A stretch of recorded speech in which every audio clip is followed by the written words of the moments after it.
सर्दियों की छुट्टियां एक खास समय होता है जब परिवार एक साथ आते हैं, गर्माहट और खुशियां बांटते हैं और चमचमाते क्रिसमस ट्री के नीचे उपहार का आदान प्रदान करते हैं। लेकिन कुछ लोग ऐसे भी हैं जो इस उज्जवल समय में केवल अवैध लाभ का अवसर देखते हैं, जो कभी-कभी अप्रत्याशित परिणामों की ओर ले जाता है। हैरिस परिवार 1986 में न्यूयॉर्क राज्य के ड्राइडन शहर में आ गया। परिवार के मुखिया टोनी को सिरैक्यूज की एक इलेक्ट्रॉनिक उपकरण कंपनी में बिक्री प्रबंधक का पद दिया गया। 15 वर्षों के काम में उन्होंने एक प्रभावशाली करियर बनाया। अपना लंबे समय का सपना पूरा करते हुए टोनी ने अपने प्रियजनों के लिए एक विशेष घर बनाया। अपनी पत्नी डोलोरेस के साथ उन्होंने 17 खुशहाल वर्ष बिताए। उनके बच्चे 15 वर्षीय शेल्बी और 11 वर्षीय मार्क स्थानीय स्कूल जाते थे। 1989 तक परिवार स्थानीय समुदाय में पूरी तरह से एकीकृत हो गया था। डोलोरेस, जो अपनी पाक कला के लिए जानी जाती थीं, अक्सर पड़ोसियों को घर का बना भोजन खिलाती थीं। वह स्कूल बोर्ड और धर्मार्थ कार्यों में सक्रिय रूप से शामिल थीं। अपने क्षितिज को विस्तृत करने के लिए उन्होंने घर के बगल में एक पुराने बार्न को नवीनीकृत करके एक आरामदायक स्मृति चिन्ह और हस्तशिल्प की दुकान खोली।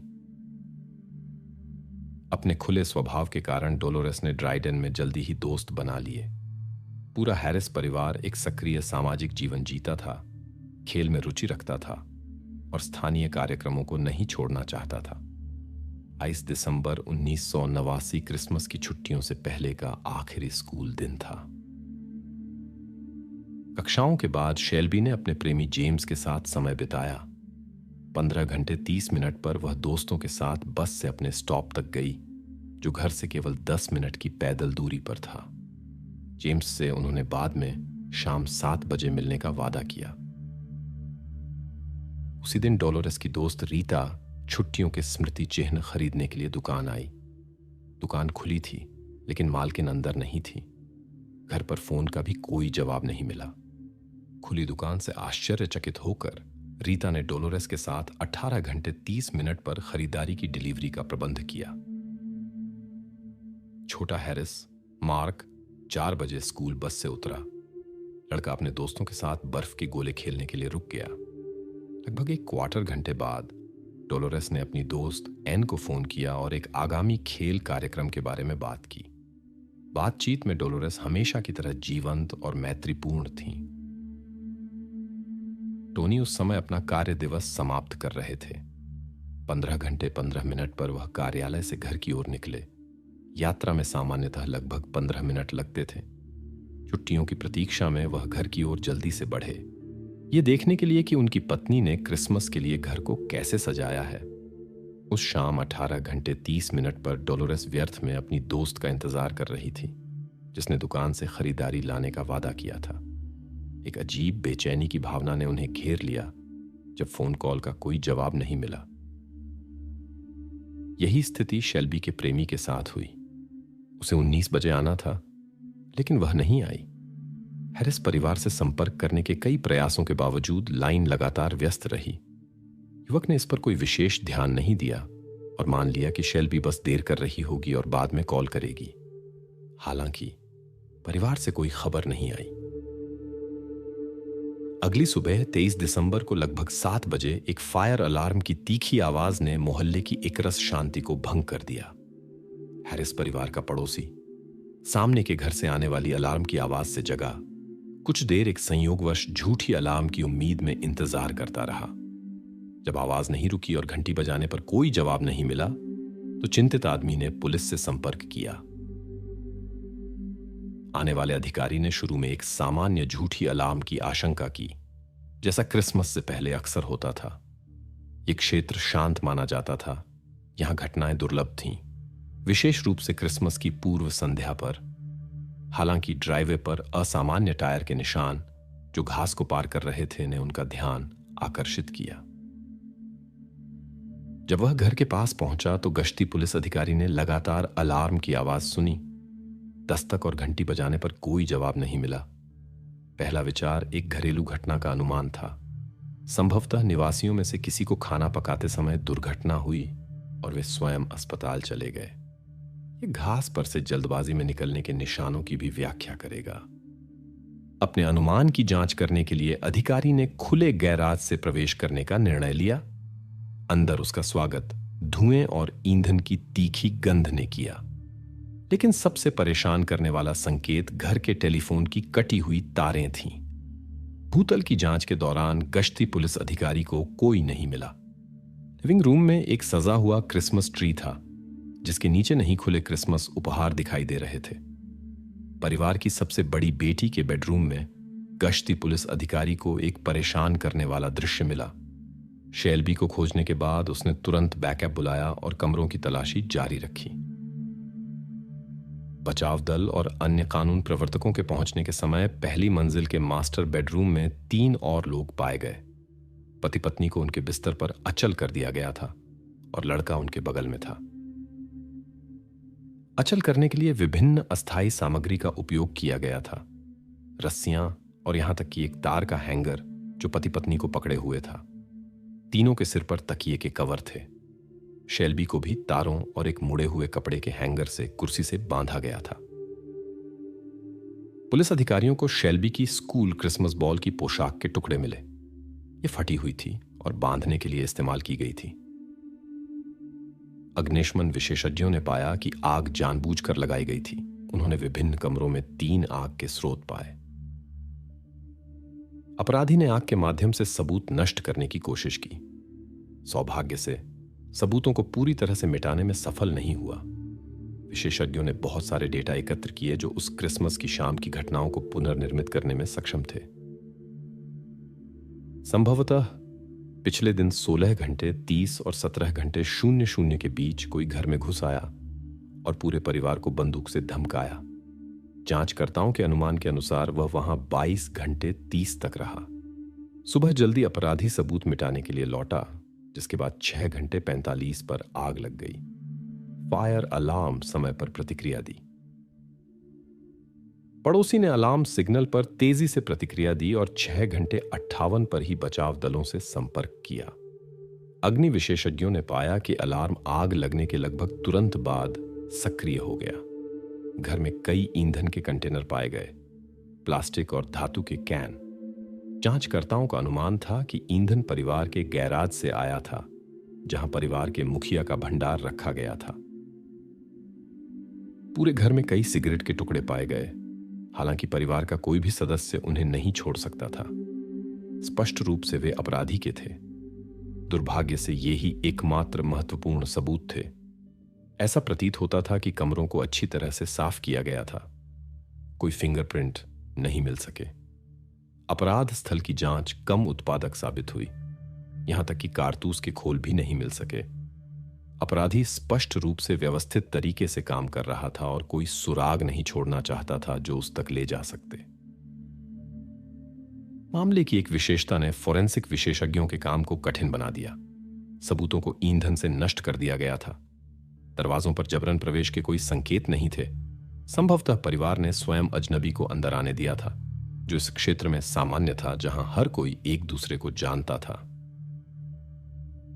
निवासी एक शांत जीवन के आदी थे और अपनी सुरक्षा के बारे में नहीं डरते थे। अब शहर का माहौल बदल गया था।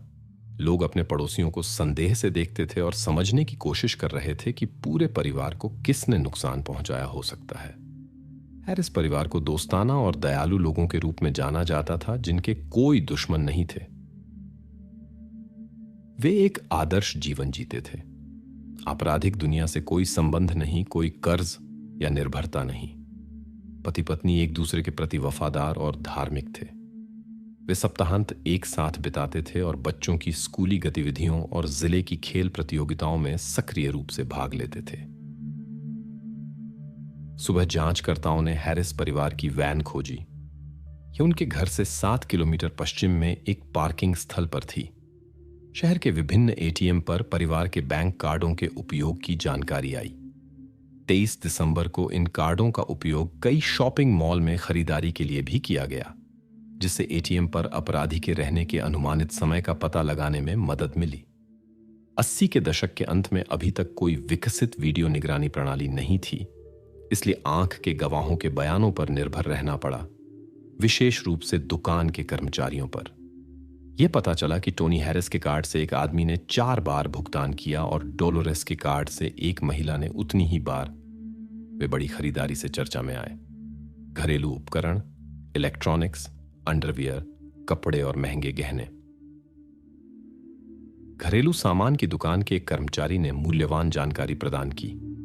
उसे एक अजीब ग्राहक याद आया जो तेज पेट्रोल की गंध से भरा था और जिसकी पैंट पर तेल के धब्बे थे। विक्रेता ने एक स्केच बनाने में मदद की, जिसे अन्य गवाहों की मदद से सटीक बनाया गया। एक काले रंग के जोड़े की तलाश की जा रही थी। एक लगभग 30 वर्षीय पुरुष, मध्यम कद का, घुंघराले बालों वाला, और एक लगभग 50 वर्षीय महिला। स्केच जनता की मदद के लिए जारी किए गए। उसी दिन कई रिपोर्ट आईं। विशेष रूप से महत्वपूर्ण एक विश्वविद्यालय के प्रोफेसर का बयान था जो अपराध स्थल से 1 किलोमीटर दूर रहते थे। 23 दिसंबर की सुबह उन्होंने हैरिस की वैन को धीरे धीरे चलते हुए देखा। उसमें एक काला आदमी और एक महिला बैठे थे जो स्केच से मेल खाते थे। प्रोफेसर ने उन्हें पड़ोसी के रूप में पहचाना, मां और बेटा। और गवाह सामने आए। लोगों ने संदिग्धों को एटीएम पर, दुकानों में देखा और एक ही नाम बताए। अंत में संदिग्ध साथी की पहचान की गई। 55 वर्षीय शर्ली किंग, एक कानून का पालन करने वाली नागरिक। उसका 33 वर्षीय बेटा माइकल, जिसे एंथनी टर्नर के नाम से भी जाना जाता था, का एक आपराधिक अतीत था। 1979 में माइकल को घर में अवैध प्रवेश के लिए दोषी ठहराया गया, लेकिन 19 फरवरी 1980 को ही उसे पैरोल पर रिहा कर दिया गया। वह अपनी गर्लफ्रेंड और 2 साल की बेटी के साथ एक डुप्लेक्स में रहने लगा। घर के दूसरे हिस्से में उसकी मां रहती थी। इससे पहले उसने कुछ अपराध किए थे, लेकिन उनके कोई गंभीर परिणाम नहीं हुए। 1982 तक माइकल फिर से हिरासत में आ गया, इस बार हथियारों के जखीरे के कब्जे के लिए। हिरासत के दौरान उसने अफसोस जताया कि उसने कानून प्रवर्तकों का विरोध नहीं किया। युवक का एक समृद्ध आपराधिक अतीत था, मुख्य रूप से बंदूक का उपयोग करके घरों में सेंध मारी। हैरिस परिवार की घटना तक उसके कार्यों में लोगों के साथ कोई गंभीर संघर्ष नहीं था। संदेहों और गवाहों के बयानों के बावजूद जांचकर्ता परिवार से संबंधित कोई आरोप नहीं लगा सके। युवक को निगरानी में रखा गया। पड़ोसी माइकल और शर्ली को काफी अजीब मानते थे। डुप्लेक्स में 2 साल के प्रवास के दौरान उनका अपने आसपास के लोगों से बमुश्किल कोई संपर्क था। मकान मालिक ने बताया कि दुखद घटनाओं से ठीक पहले जोड़े पर $700 का किराया और $550 की उपयोगिताएं बकाया थीं। घटना के एक दिन बाद उन्होंने आश्चर्यजनक रूप से कर्ज चुकाने के साधन पा लिए। 26 दिसंबर को एक स्टीवन में नाम का व्यक्ति पुलिस के पास आया, जो 70 के दशक के अंत से माइकल को जानता था। स्टीवन ने स्वीकार किया कि वह क्रिसमस के मूल्यवान सामान की चोरी में उसका साथी था। उसने अपने परिचित का वर्णन ऐसे व्यक्ति के रूप में किया जो ग्रिंच की तरह जानबूझकर लोगों की छुट्टियां खराब करता था। हर क्रिसमस वह किसी अपार्टमेंट या घर को चुनता था। स्टीवन की कहानी के अनुसार घटना के अगले दिन उसने अपने परिचित से मुलाकात की, जिसने उसे स्वयं निर्मित उपकरण और संशोधित उपकरण दिखाए। स्टीवन ने स्पष्ट किया कि हथियारों का जखीरा जनवरी 87 में एक महिला मित्र द्वारा माइकल को बेचा गया था। विशेषताएं अपराध स्थल के सबूतों से मेल खाती थीं। साइलेंसर की उपस्थिति ने उस सन्नाटे की व्याख्या की जो हैरिस के पड़ोसियों ने महसूस किया। इस समय माइकल की मां शर्ली एक होटल में सफाई कर्मी के रूप में काम करती थी। 30 जनवरी 90 को एक गुप्त जांचकर्ता वहां ठहरा। उसका नाम डेविड हार्डिंग था, एक नवोदित लेकिन आशाजनक जांचकर्ता। वह अपनी बुद्धि, दृढ़ता और सिद्धांतों के प्रति निष्ठा के लिए जाना जाता था, जो उसके करियर के विकास में सहायक था। हाल ही में हुए तलाक ने उसे पूरी तरह से काम में डुबो दिया। दोस्त मजाक करते थे कि अब वह सेवा से विवाहित है। व्यक्तिगत कठिनाइयों के बावजूद वह अपने कर्तव्यों को उत्कृष्ट रूप से निभाता था और 2 खतरनाक अपराधियों के मामले की जांच के लिए आदर्श था। सहकर्मियों ने हार्डिंग की विशेष प्रतिभा देखी। सबसे कठिन मामलों में सबूत खोजने और उन जगहों पर फिंगरप्रिंट खोजने में जहां अनुभवी विशेषज्ञ भी नहीं खोज सकते थे। इस समय तक वह कई खतरनाक अपराधियों को जवाबदेह ठहराने में मदद कर चुका था, जो व्यावहारिक रूप से कोई सुराग नहीं छोड़ते थे। हैरिस परिवार के मामले पर उसने विशेष ध्यान दिया। अक्टूबर 90 में एक गुप्त जांचकर्ता डेविड सैवेज के नाम से एक होटल में ठहरा। उसका लक्ष्य शर्ली से संपर्क स्थापित करना था। बातचीत के दौरान महिला ने अपनी योजनाएं साझा की। वह न्यूयॉर्क राज्य के उत्तर में अपनी संपत्ति पर जाने का इरादा रखती थी, जहां उसके पास 200 एकड़ जमीन थी। शर्ली ने जरूरतमंदों के लिए एक हॉस्पिस खोलने की अपनी योजना के बारे में बताया। डेविड, जिसने खुद को सरकारी संरचनाओं से जुड़े व्यवसाय के रूप में पेश किया, ने इस नेक काम के लिए धन जुटाने में सहायता की पेशकश की। ऐसा प्रस्ताव स्पष्ट रूप से वार्तालाप को रुचिकर बना रहा था और विश्वास का रिश्ता बनाने में मदद कर रहा था। बातचीत के दौरान जांचकर्ता ने एक दिलचस्प बात नोट की। शर्ली काले लोगों के खिलाफ आरोपों से संबंधित टेलीविजन समाचारों पर विशेष रूप से भावुक प्रतिक्रिया करती थी। एक और अवलोकन, वह एक दुर्लभ तंबाकू ब्रांड पसंद करती थी, जिसके अवशेष अपराध स्थल पर पाए गए थे। डेविड ने, जो छद्म रूप के लिए प्लास्टर पहने हुए था, शर्ली से स्नातक मिलन के निमंत्रणों पर हस्ताक्षर करने में मदद मांगी। उसने तुरंत स्वीकार कर लिया और 25 लिफाफों पर हस्ताक्षर किए, जिनमें एक डोलोरेस के नाम का था। यह नाम संयोग से नहीं चुना गया था। लापता व्यक्तियों के क्रेडिट कार्ड चेक पर एक निश्चित डोलोरेस के हस्ताक्षरों से हस्तलिपि की तुलना करने की योजना थी। एक सरल चाल से संतरे का जूस मांगकर जांचकर्ता ने शर्ली के फिंगरप्रिंट प्राप्त कर लिए। बाद की बातचीत में महिला ने अपने बच्चों रॉबर्ट और गैब्रियल के बारे में बताया, जो अन्य राज्यों में रहते हैं। उल्लेखनीय है कि उसने अपने बेटे माइकल किंग और उसके वैकल्पिक नामों के बारे में एक शब्द भी नहीं कहा। कानून के साथ पिछली समस्याओं के बारे में पूछे जाने पर शर्ली ने असामान्य प्रतिक्रिया दी, लेकिन संयम बनाए रखा। हालांकि पहले यह बताया गया था कि पीड़ितों के घरों में कोई फिंगरप्रिंट नहीं मिले थे, हार्डिंग इसके विपरीत का यकीन था। खोज बस पर्याप्त गहन नहीं थी। शर्ली से परिचय के 2 दिन बाद उसकी आशंकाएं सही साबित हुईं। हैरिस के घर से एक कैनिस्टर पर उसका फिंगरप्रिंट पाया गया। यह अन्य सबूतों के साथ संदिग्धों के खिलाफ आधिकारिक आरोप लगाने के लिए पर्याप्त साबित हुआ। 7 फरवरी 1990 को कानून प्रवर्तन की एक विशेष इकाई माइकल के डुप्लेक्स पर तलाशी लेने पहुंची। यह झांक था कि किंग्स के घर में एक प्रभावशाली हथियार का जखीरा था। पुलिस के साथ संघर्ष की माइकल की पूर्व टिप्पणियों को देखते हुए सुरक्षा के लिए एक बचाव हेलीकॉप्टर को हवा में भेजा गया। जटिलताओं की स्थिति के लिए कई चिकित्सा टीमें तैयार थीं।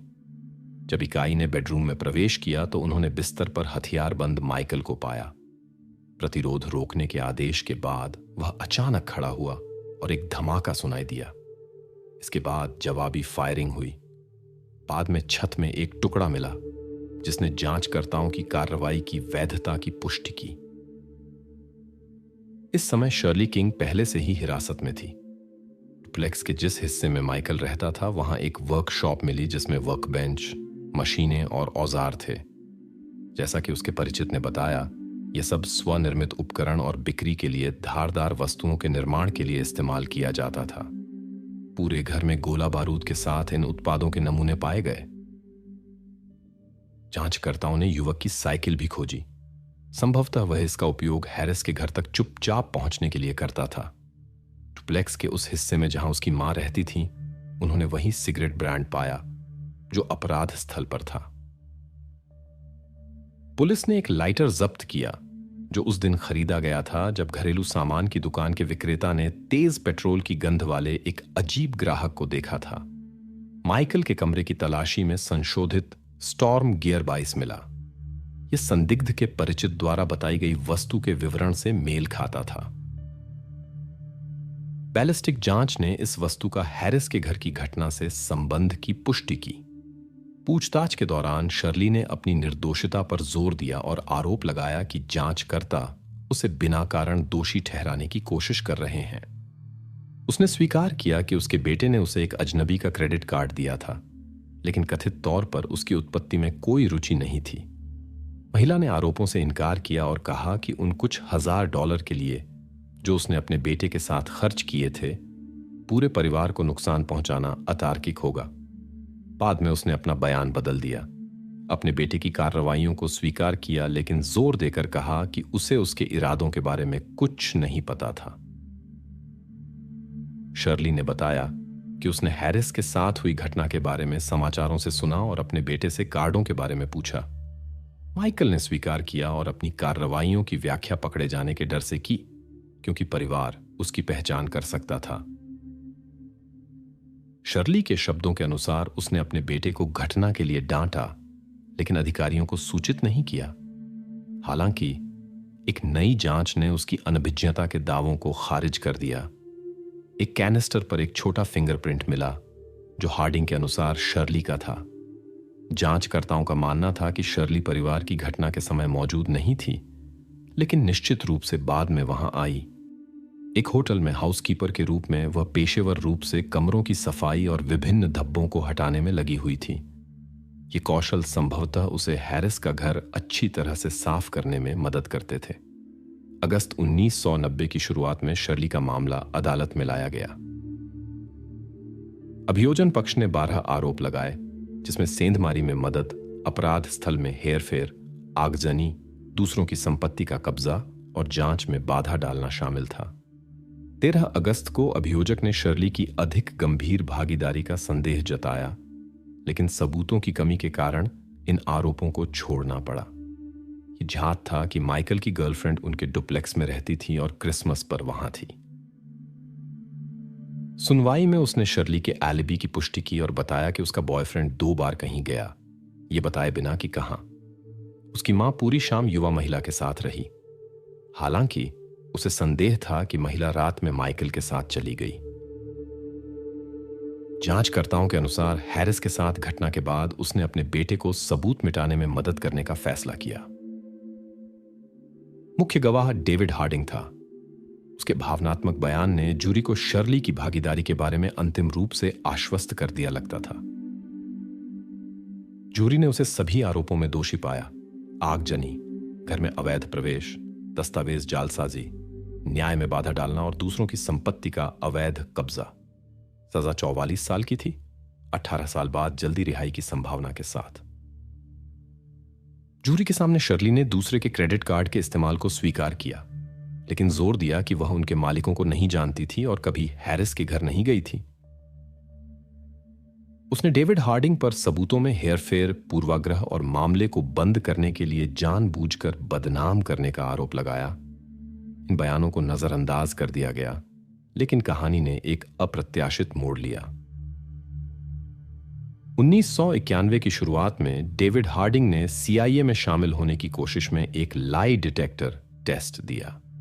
वह शर्ली किंग के मामले से संबंधित सवाल में फेल हो गया, जिससे संभावित सबूत में छेड़छाड़ का संदेह पैदा हुआ।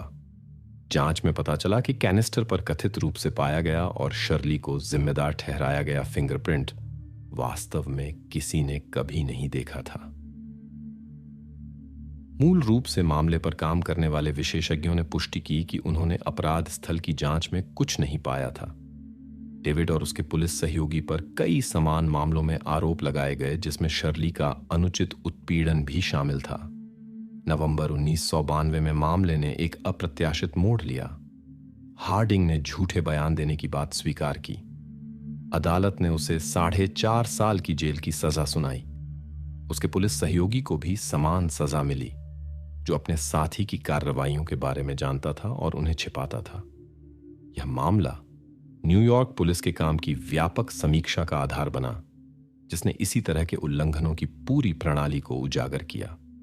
परिणाम स्वरूप स्थानीय कानून प्रवर्तन एजेंसियों के काम करने के तरीकों में गंभीर सुधार किए गए। हार्डिंग की स्वीकारोक्ति के बाद शर्ली को रिहा कर दिया गया। वह लगभग 2.5 साल जेल में बिता चुकी थी। महिला ने दूसरों के क्रेडिट कार्ड के उपयोग और दस्तावेज जालसाजी में अपनी भागीदारी की पुष्टि की, लेकिन इन अपराधों की सजा वह पहले ही पूरी कर चुकी थी। अब शर्ली ने भावनात्मक नुकसान के लिए मुआवजे की मांग करने का फैसला किया। वह अदालत गई, जो उसके पक्ष में खड़ी हुई।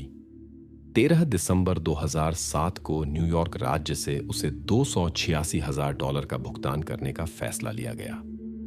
उसने स्वीकार किया कि उसके बेटे ने उसे एक अजनबी का क्रेडिट कार्ड दिया था, लेकिन कथित तौर पर उसकी उत्पत्ति में कोई रुचि नहीं थी। महिला ने आरोपों से इनकार किया और कहा कि उन कुछ $1,000 के लिए जो उसने अपने बेटे के साथ खर्च किए थे, पूरे परिवार को नुकसान पहुंचाना अतार्किक होगा। बाद में उसने अपना बयान बदल दिया, अपने बेटे की कार्रवाइयों को स्वीकार किया, लेकिन जोर देकर कहा कि उसे उसके इरादों के बारे में कुछ नहीं पता था। शर्ली ने बताया कि उसने हैरिस के साथ हुई घटना के बारे में समाचारों से सुना और अपने बेटे से कार्डों के बारे में पूछा।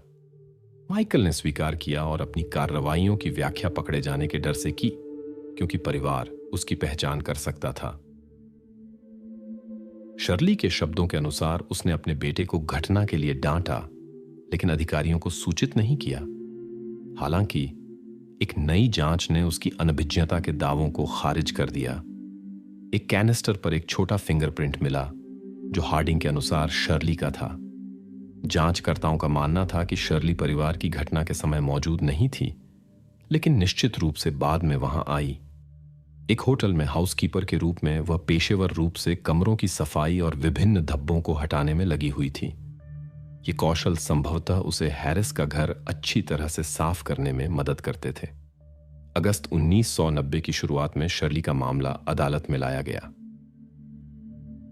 अभियोजन पक्ष ने 12 आरोप लगाए, जिसमें सेंधमारी में मदद, अपराध स्थल में हेरफेर, आगजनी, दूसरों की संपत्ति का कब्जा और जांच में बाधा डालना शामिल था। 13 अगस्त को अभियोजक ने शर्ली की अधिक गंभीर भागीदारी का संदेह जताया, लेकिन सबूतों की कमी के कारण इन आरोपों को छोड़ना पड़ा। ये झात था कि माइकल की गर्लफ्रेंड उनके डुप्लेक्स में रहती थी और क्रिसमस पर वहां थी। सुनवाई में उसने शर्ली के एलिबी की पुष्टि की और बताया कि उसका बॉयफ्रेंड 2 बार कहीं गया, ये बताए बिना कि कहां। उसकी मां पूरी शाम युवा महिला के साथ रही। हालांकि उसे संदेह था कि महिला रात में माइकल के साथ चली गई।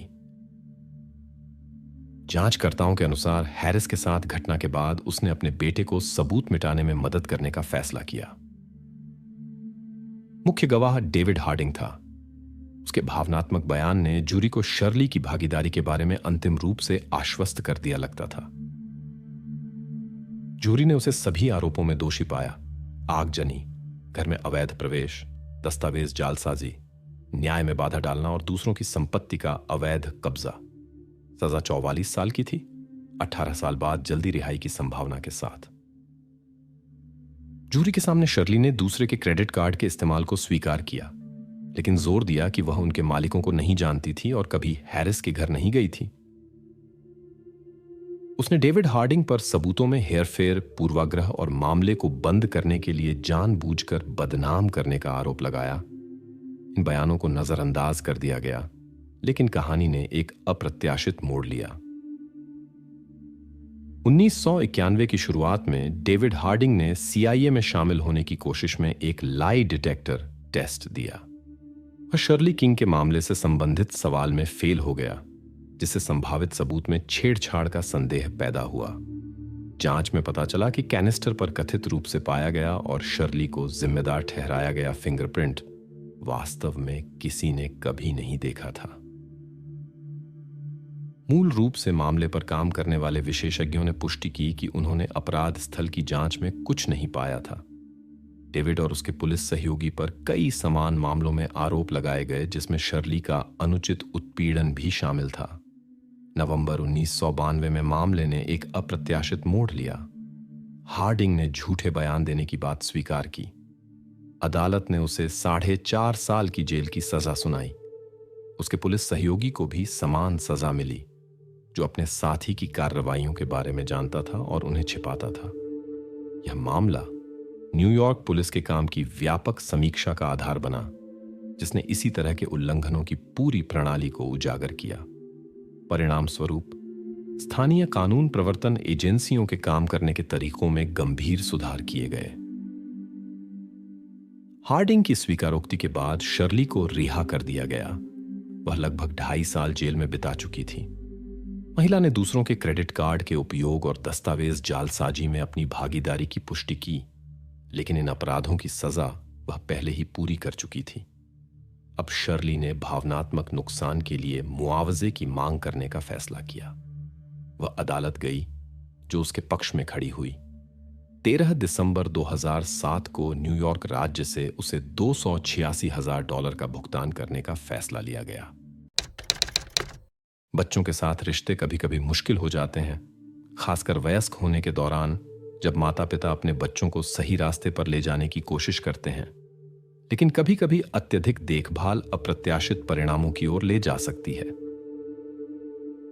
फ्लोरिडा के ऑरलैंडो के पास छोटे शहर डेबरी में गेल क्लेवेंजर नाम की 46 वर्षीय मां और पत्नी रहती थीं।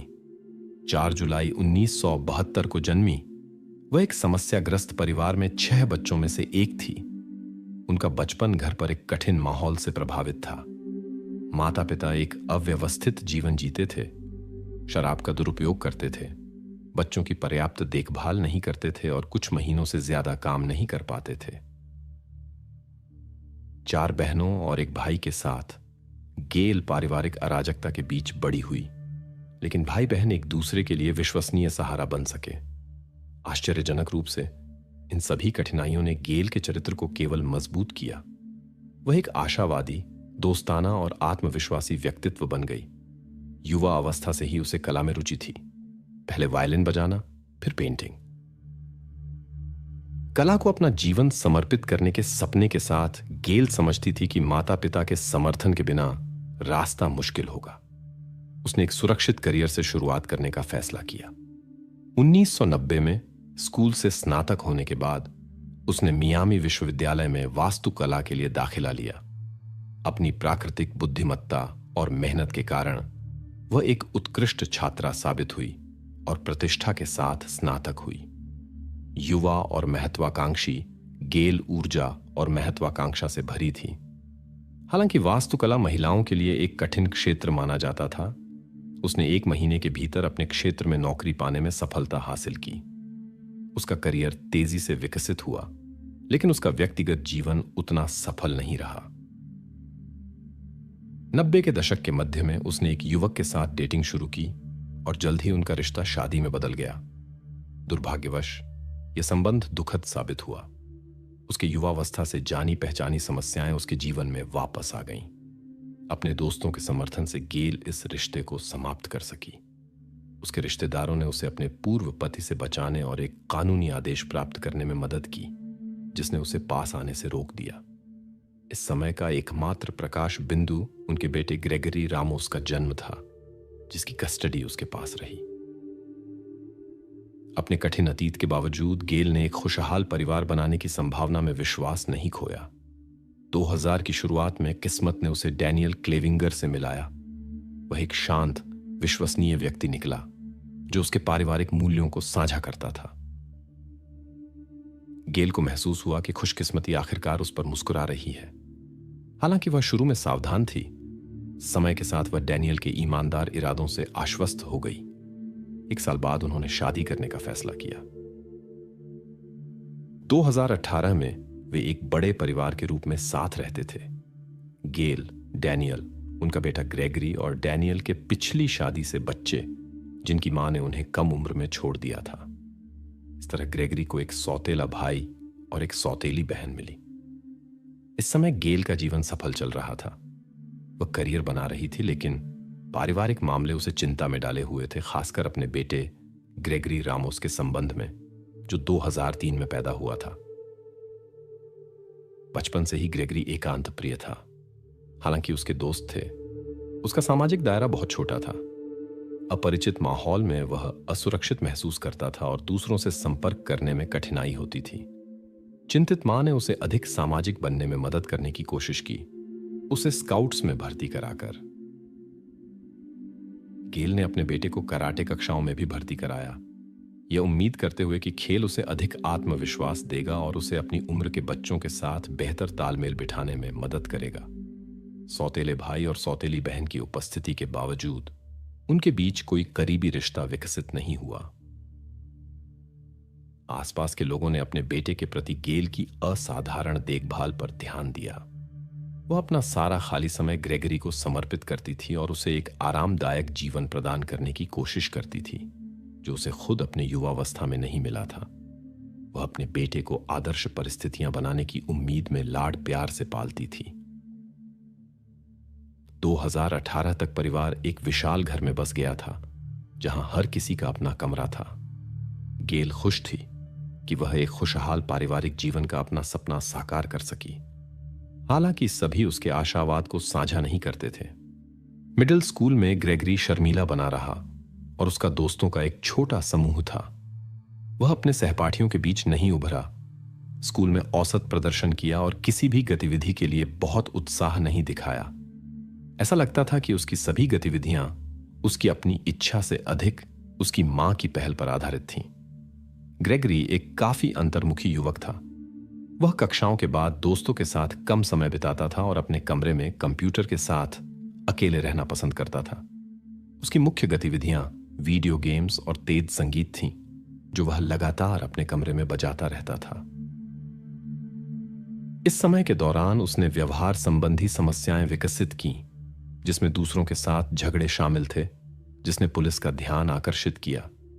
अपने बेटे की रक्षा करने की इच्छुक उसकी मां कानून प्रवर्तन अधिकारियों को स्थिति को स्वयं सुधारने का मौका देने के लिए मना सकी। किशोर सामाजिक कार्यकर्ता ने ग्रेगरी का आकलन किया और निष्कर्ष निकाला कि समस्या उसकी क्षमताओं में नहीं थी। युवक बस लक्ष्यों को प्राप्त करने के लिए प्रयास नहीं करना चाहता था। स्थिति वयस्क होने के कठिन चरण से और जटिल हो गई। गेल अपने बेटे के कानून के साथ संघर्षों को लेकर बहुत चिंतित थी। हालांकि अब तक कुछ गंभीर नहीं हुआ था। उसे डर था कि उचित नियंत्रण के बिना सब कुछ और भी बदतर हो सकता है। मां ने अपने बेटे की ऊर्जा को खेलों के बजाय पढ़ाई की ओर मोड़ने की कोशिश की। उसका निरंतर ध्यान उसके प्रदर्शन को सुधारने में मदद करता था। हालांकि ग्रेगरी अपने जीवन को प्रभावित करने के हर प्रयास का विरोध करता था। 2018 की सर्दियों से पहले परिवार में स्थिति फिर से तनावपूर्ण हो गई। हालांकि ग्रेड औसत बने रहे, पाठ्यक्रम कठिन हो गया, परिणाम खराब हो गए और युवक में सीखने की कोई इच्छा नहीं दिखी। जब विभिन्न विषयों में नए विषय शुरू हुए, ग्रेगरी पीछे रह गया। मां ने पढ़ाई में मदद करने की कोशिश की, लेकिन प्रतिरोध का सामना करना पड़ा। जब उन्होंने देखा कि समर्थन वास्तव में प्रदर्शन में सुधार कर रहा था, ग्रेगरी के सौतेले पिता और उनके बच्चे भी मां की मदद करने लगे। माता पिता ने बेटे का ध्यान पढ़ाई की ओर आकर्षित करने और वांछित परिणाम प्राप्त करने के लिए अपनी शक्तियों को एकजुट किया। 1 नवंबर 2018 को डैनियल छोटे बच्चों के साथ दूसरे शहर में रिश्तेदारों के पास चला गया। घर पर केवल गेल और बड़ा बेटा रह गए। हालांकि उस दिन शैक्षिक चर्चाओं में उसे कोई सहायता नहीं मिली, महिला ने शिक्षा के महत्व पर जोर देना जारी रखा।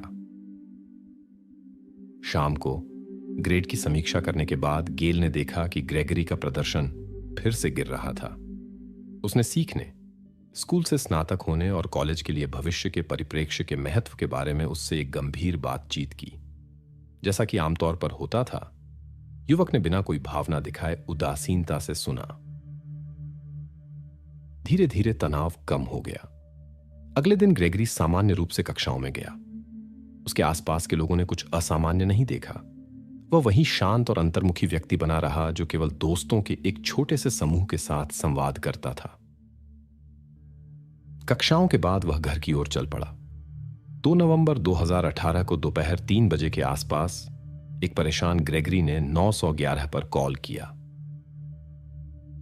उसने डिस्पैचर को बताया कि वह अभी अभी स्कूल से लौटा है और उसने दरवाजे पर सेंध लगाने के निशान और घर में अव्यवस्था देखी है। वह अंदर नहीं गया क्योंकि उसे किसी अजनबी की उपस्थिति का डर था। युवक ने तुरंत स्पष्ट कर दिया कि उसने पूरा दिन स्कूल में बिताया था। विशेष चिंता का कारण यह तथ्य था कि उसकी मां की कार घर के सामने खड़ी थी। अंदर एक असामान्य सन्नाटा था और वह गेल की स्थिति के बारे में चिंतित था, जिसे वह कहीं नहीं ढूंढ सका। ग्रेगरी ने अनुमान लगाया कि मां काम पर हो सकती हैं और किसी दूसरी कार से वहां गई होंगी। शायद किसी सहकर्मी ने सुबह उन्हें लिफ्ट दी होगी। हालांकि सेंधमारी के निशान और घर में अव्यवस्था ने उनकी सुरक्षा के बारे में गंभीर चिंताएं उत्पन्न की। आपातकालीन डिस्पैच कर्मचारी ने शांति से युवक से बात की और स्थिति को स्पष्ट करने की कोशिश की। एक पुलिस गाड़ी तुरंत क्लिमिंगर परिवार के दिए गए पते पर पहुंची। परेशान ग्रेगरी सड़क पर पुलिस का इंतजार कर रहा था। उसने क्षतिग्रस्त दरवाजे की ओर इशारा किया और बहुत चिंतित दिखाई दिया। घटना ने पड़ोसियों का ध्यान आकर्षित किया। कई लोग स्पष्ट रूप से भ्रमित युवक का समर्थन करने आए। ग्रेगरी ने कई बार अपनी मां को फोन करने की कोशिश की, लेकिन केवल वॉइसमेल ही सुनाई दिया। प्रवेश द्वार पर कब्जों के क्षेत्र में स्पष्ट क्षति दिखाई दे रही थी। अंदर पूरी अराजकता थी। टूटा फर्नीचर, टूटी कांच की वस्तुएं। गेल की कार वास्तव में घर के सामने खड़ी थी। वाहन की जांच में कोई संदिग्ध निशान नहीं मिले। पुलिस अधिकारियों ने देखा कि घर में तबाही एक सामान्य सेंधमारी जैसी नहीं लग रही थी। ऐसा लगता था जैसे किसी ने जानबूझकर संपत्ति को नष्ट किया हो। आश्चर्यजनक रूप से पड़ोसियों ने कहा कि उन्होंने कोई शोर नहीं सुना। ग्रेगरी के बयान के अनुसार यह सब उसके स्कूल के समय के दौरान हुआ होना चाहिए। सबसे चिंताजनक गेल की अनुपस्थिति रही। युवक इतनी उत्तेजित स्थिति में था कि अधिकारियों ने उसे जांच और संभावित शांतिकारक दवा के लिए एक चिकित्सा केंद्र में ले जाने का फैसला किया। स्थिति इस तथ्य से और जटिल हो गई कि बाकी परिवार के सदस्य यात्रा पर थे। घर में केवल गेल और ग्रेगरी थे, जो स्थिति को विशेष रूप से परेशान करने वाला बना रहा था। कोई अनुमान नहीं लगा सका कि इस घटना में कौन शामिल हो सकता है। जांचकर्ताओं ने महिला के अतीत की जांच करने के बाद उसके पहले पति की संभावित भागीदारी पर विचार किया, जिसके साथ उसका जटिल रिश्ता था। हालांकि यह संस्करण जल्दी ही खारिज कर दिया गया। आदमी काम पर था, जो सहकर्मियों और कैमरा रिकॉर्डिंग दोनों द्वारा पुष्टि की गई। जांचकर्ताओं ने अतिरिक्त जानकारी प्राप्त करने की उम्मीद में लापता महिला के दूसरे पति डैनियल से संपर्क किया। ग्रेगरी का सौतेला पिता घटना से स्तब्ध था और कल्पना नहीं कर सकता था कि इसमें कौन शामिल हो सकता है। इसके बाद युवक को पूछताछ के लिए थाने बुलाया गया। जांचकर्ताओं को उसके सहयोग की उम्मीद थी। आखिरकार यह उसकी मां का मामला था, लेकिन पहले मिनटों से ही उन्होंने जांच में सहयोग करने में उसकी अजीब हिचकिचाहट देखी। वह अपने जवाबों में हिचकिचा रहा था और उसकी शुरुआती घबराहट एक असामान्य एकाग्रता में बदल गई। उसके शरीर पर ताजे निशान ध्यान आकर्षित कर रहे थे, जो प्रतिरोध के चिन्ह जैसे लग रहे थे। ग्रेगरी के चेहरे पर सूजन और चोटों के निशान दिखाई दे रहे थे। जब उससे इस बारे में पूछा गया, उसने सब कुछ स्कूल में लड़ाई से जोड़कर बताया। हालांकि जब उसे विवरण देने और संघर्ष में शामिल लोगों के नाम बताने को कहा गया, तो उसकी कहानी उलझी हुई और अस्पष्ट हो गई। वह उकसाने वालों के नाम भी नहीं बता सका। ऐसा लग रहा था जैसे युवक तत्काल कहानी गढ़ रहा हो। जब उसने पुलिस का अविश्वास देखा, ग्रेगरी इस विषय से बचने लगा। जांचकर्ताओं में से एक ने विसंगतियों पर ध्यान दिया और युवक के व्यवहार को और अधिक बारीकी से देखना शुरू किया। बातचीत के दौरान उसकी चिंता बढ़ती गई। पुलिस अधिकारी उसके शब्दों पर कम से कम विश्वास करते जा रहे थे। ग्रेगरी लगातार अपने बालों में हाथ फेर रहा था, अपने अंगों को मल रहा था। जवाब देते समय आंखें बंद कर लेता था और अपनी बाहें मोड़ लेता था। उसकी शारीरिक भाषा स्पष्ट रूप से बेचैनी और बातचीत से बचने की इच्छा को दर्शाती थी। जांचकर्ताओं ने पिछले 2 दिनों की घटनाओं का पुनर्निर्माण किया, जब वह अपनी मां के साथ घर पर था, जांच की आगे की दिशा तय करने के लिए। कानून के रक्षकों ने एक विचित्रता देखी। ग्रेगरी अपनी सुबह और स्कूल से वापसी के बारे में मिनट दर मिनट बता सकता था, जैसे कि वह कोई समय सारिणी पढ़ रहा हो। इसके साथ ही उसे कल के रात के खाने या अपनी मां से आखिरी मुलाकात का लगभग समय भी याद करने में कठिनाई हो रही थी। ऐसा लगता था कि उसने विशेष रूप से इस दिन को सावधानीपूर्वक सोचा था, ताकि कोई समय का अंतराल न छूटे, लेकिन अन्य विवरणों को अनदेखा कर दिया था। जांचकर्ता युवक की कहानी के प्रति संदेहपूर्ण थे। बातचीत के दौरान उनमें से एक ने ग्रेगरी के अपनी मां के साथ संबंधों के बारे में पूछा। सामान्य रूप से पारिवारिक जीवन के बारे में बताने के बजाय उसने कई बार दोहराया कि उसका घटना से कोई लेना देना नहीं है। यह पुलिस को चौंका गया। इस समय तक केवल संभावित सेंधमारी की बात हुई थी, किसी गंभीर बात की नहीं। 1 घंटे की बातचीत के बाद ग्रेगरी का व्यवहार और अधिक संदिग्ध हो गया। वह अपनी निर्दोषता के बारे में बात करने लगा, हालांकि किसी ने उससे इस बारे में पूछा नहीं था। फिर उसने अजीब दोस्तों के समूह पर ध्यान आकर्षित करने की कोशिश की और संकेत दिया कि पुलिस को उनकी जांच करनी चाहिए। इस समय ग्रेगरी की कहानी में कई विरोधाभास थे। वह उन समय अवधियों में भी भ्रमित होने लगा था जिन्हें उसने पहले मिनट दर मिनट वर्णित किया था। जब पुलिस अधिकारियों ने उसे इन विसंगतियों की ओर इशारा किया तो उसने एक अलग संस्करण बताने का फैसला किया। उसके शब्दों के अनुसार सब कुछ पिछले दिन शुरू हुआ जब उसकी मां ने उसे स्कूल के बाद जीव विज्ञान में खराब ग्रेड के लिए डांटा। एक भावनात्मक क्षण में उसने पहली बार उस पर हाथ उठाया। जांचकर्ताओं के साथ बातचीत के दौरान ग्रेगरी ने घटनाओं का अपना संस्करण बताया। उसके शब्दों के अनुसार उसके और गेल के बीच एक गंभीर विवाद हुआ जिसमें स्थिति नियंत्रण से बाहर हो गई। घटना के बाद युवक ने घबराहट में हुई घटना को छिपाने का फैसला किया और गेल को कार में ले गया। वह लंबे समय तक शहर में घूमता रहा और अपने विचारों को व्यवस्थित करने की कोशिश करता रहा। अपनी गंभीर अवसादग्रस्त स्थिति में ग्रेगरी ने कई बार अपरिवर्तनीय निर्णयों के बारे में सोचा, लेकिन खुद को रोक लिया और आसपास के क्षेत्र में घूमता रहा। अंत में उसे एक परित्यक्त चर्च के पास एक एकांत स्थान मिला। जब उसने चारों ओर देखा तो युवक ने एक कैंप फायर के निशानों वाली जगह देखी। वहां उसने एक गड्ढा खोदा और गेल को कार से वहां ले गया। उसने अपनी मां की अंगूठी निकालने की कोशिश की ताकि उसे गिरवी रख सके और जांच को भ्रमित कर सके, लेकिन कई प्रयासों के बाद भी गहने को निकाला नहीं जा सका। इसके बाद ग्रेगरी ने बस जगह को गिरी हुई पत्तियों से ढक दिया और घर वापस लौट आया जैसे कुछ हुआ ही ना हो। वह बहुत थका हुआ महसूस कर रहा था और कल की कक्षाओं से पहले आराम करना चाहता था। स्कूल में उसका व्यवहार इतना सामान्य था कि पूछताछ किए गए किसी भी सहपाठी ने कुछ अजीब नहीं देखा। हालांकि रात में ग्रेगरी जाग गया और उसे एहसास हुआ कि उसकी मां का सिर्फ गायब हो जाना संदेह पैदा करेगा। इसलिए उसने स्कूल जाने से पहले सुबह एक सेंधमारी का नाटक करने और फिर कक्षाओं में जाने का फैसला किया। ग्रेगरी ने वापस आने के बाद पुलिस के पास जाने की योजना बनाई। जब उसने अव्यवस्था फैलानी शुरू की तो उसने महसूस किया कि यह एक व्यक्ति के लिए बहुत अधिक था और उसने अपने दोस्तों से मदद मांगने का फैसला किया।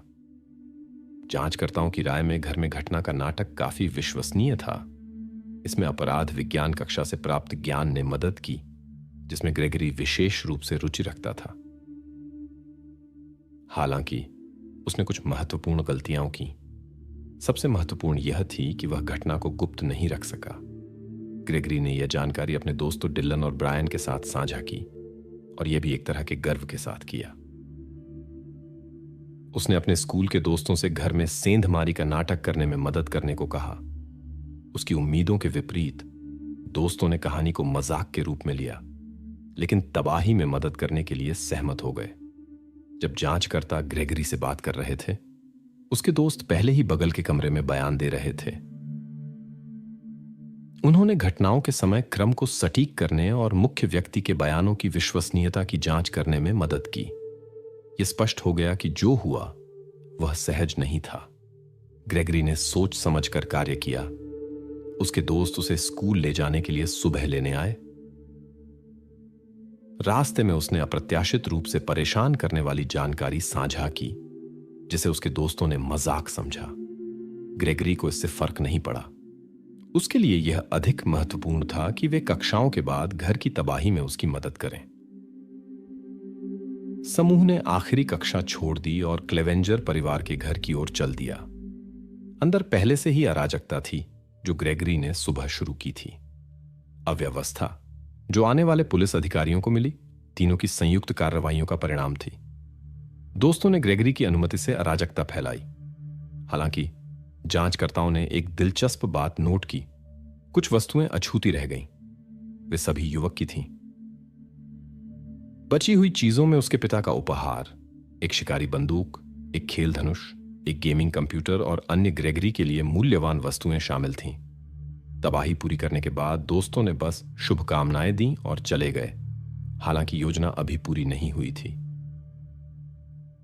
इसके बाद ग्रेगरी ने कानून प्रवर्तन एजेंसियों से संपर्क किया और सेंधमारी का नाटक किया। उसे चिंतित बेटे की भूमिका निभानी थी। जांच के दौरान गेल की कुछ चीजें डिल्लन के पास पाई गईं। इससे युवक से स्वीकारोक्ति प्राप्त करने में मदद मिली। उसका झूठ आसानी से पकड़ा गया, क्योंकि ग्रेगरी की संपत्ति को छोड़कर सभी वस्तुएं नष्ट कर दी गई थीं। सबसे कठिन ब्रायन से बयान प्राप्त करना था। उसने दृढ़ता से घटना में अपनी भागीदारी से इनकार किया, हालांकि अन्य प्रतिभागियों ने पहले ही प्रत्येक की भूमिका के बारे में बता दिया था। अंततः अन्य लोगों के बयानों की मदद से घटनाओं का समय क्रम पुनर्निर्मित करने में सफलता मिली। जब यह जानकारी ग्रेगरी के सामने रखी गई तो वह इनकार करना बंद कर दिया। यह स्पष्ट हो गया कि घटना की पहले से सावधानीपूर्वक योजना बनाई गई थी। यह संयोग या आत्मरक्षा नहीं लग रहा था। इस समय तक क्लेवेंजर परिवार के कई परिचितों से पूछताछ की जा चुकी थी, जिन्होंने युवक के कठिन स्वभाव की पुष्टि की। उनके लिए ग्रेगरी का व्यवहार आश्चर्यजनक नहीं था। गंभीर स्थिति के बावजूद तीनों गिरफ्तार किए गए लोग थाने में मजाक करते रहे और स्पष्ट रूप से अपने कार्यों की गंभीरता को नहीं समझे। डिल्लन और ब्रायन स्थिति की गंभीरता को समझे बिना संभावित दंड पर मजाक कर रहे थे। निश्चित रूप से उनकी जिम्मेदारी मुख्य प्रतिभागी जितनी गंभीर नहीं थी।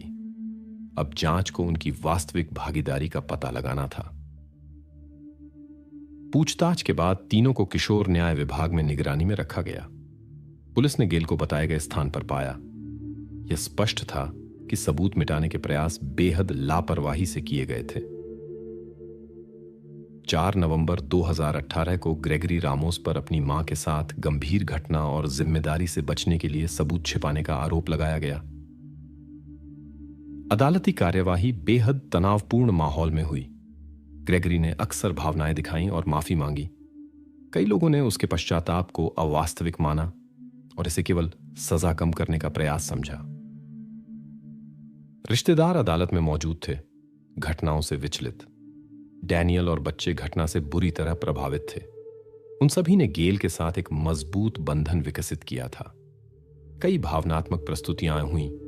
ग्रेगरी ने अपने बचाव में बोला, रिश्तेदारों से दिए गए दर्द के लिए माफी मांगी और ब्रायन और डिल्लन के लिए दया की याचना की, जिनकी निर्दोषिता का उसने दावा किया।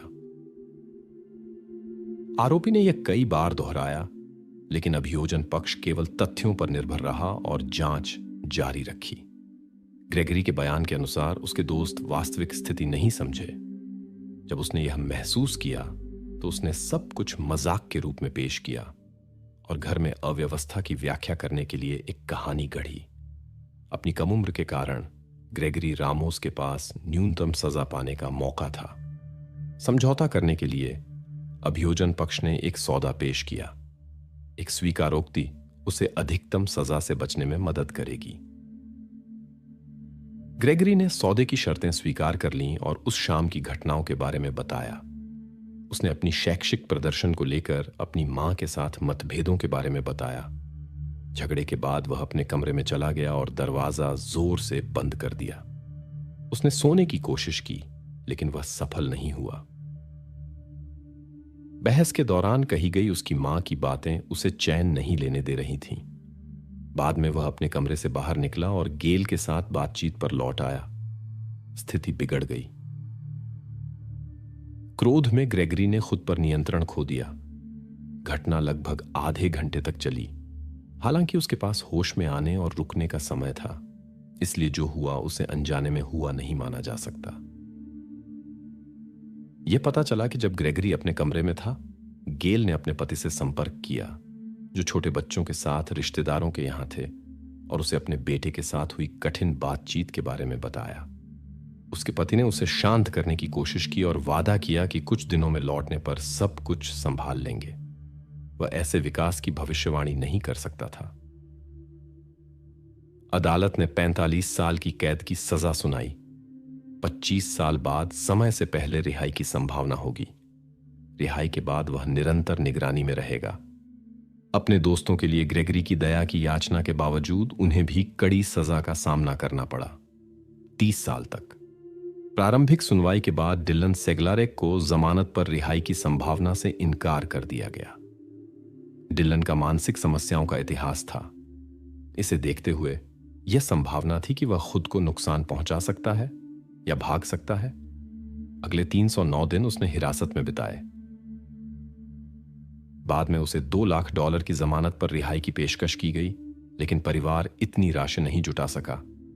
8 फरवरी 2021 तक उसने 828 दिन काउंटी जेल में बिताए, बिना घटना में अपनी भागीदारी स्वीकार किए, जिसके कारण मामला जूरी के पास भेजा गया।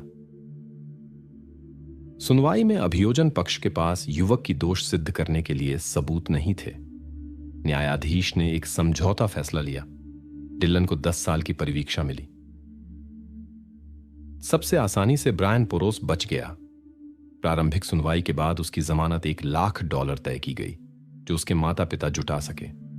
उसे मानक शर्तें मिली, लेकिन फिर भी वह स्कूल पूरा कर सका और कॉलेज जा सका। इस दौरान युवक ने कभी भी अपनी रिहाई की शर्तों का उल्लंघन नहीं किया। 8 जुलाई 2021 को ब्रायन अदालत में पेश हुआ। वकीलों ने जोर दिया कि 3 साल की आजादी में उसने खुद को समाज का एक योग्य सदस्य साबित किया था। हालांकि गेल का परिवार कड़ी सजा पर जोर दे रहा था और उसके लिए डिलन जैसी ही सजा की मांग कर रहा था, 828 दिन की कैद और 10 साल की परिवीक्षा। बचाव पक्ष ने तर्क दिया कि आरोपी परिस्थितियों का शिकार था और कम उम्र के कारण स्थिति की गंभीरता नहीं समझ सका। अभियोजन पक्ष सजा पर जोर दे रहा था और इसमें उसे गेल के रिश्तेदारों का समर्थन प्राप्त था। अंततः ब्रायन को परीक्षा की सजा मिली। गेल के पति डैनियल ने बाद में स्वीकार किया कि उसने युवा पुरुषों को माफ कर दिया था, क्योंकि उसने महसूस किया कि गुस्सा जो हो चुका है उसे नहीं बदल सकता। उसने स्थिति को जाने देने और आगे बढ़ने का फैसला किया।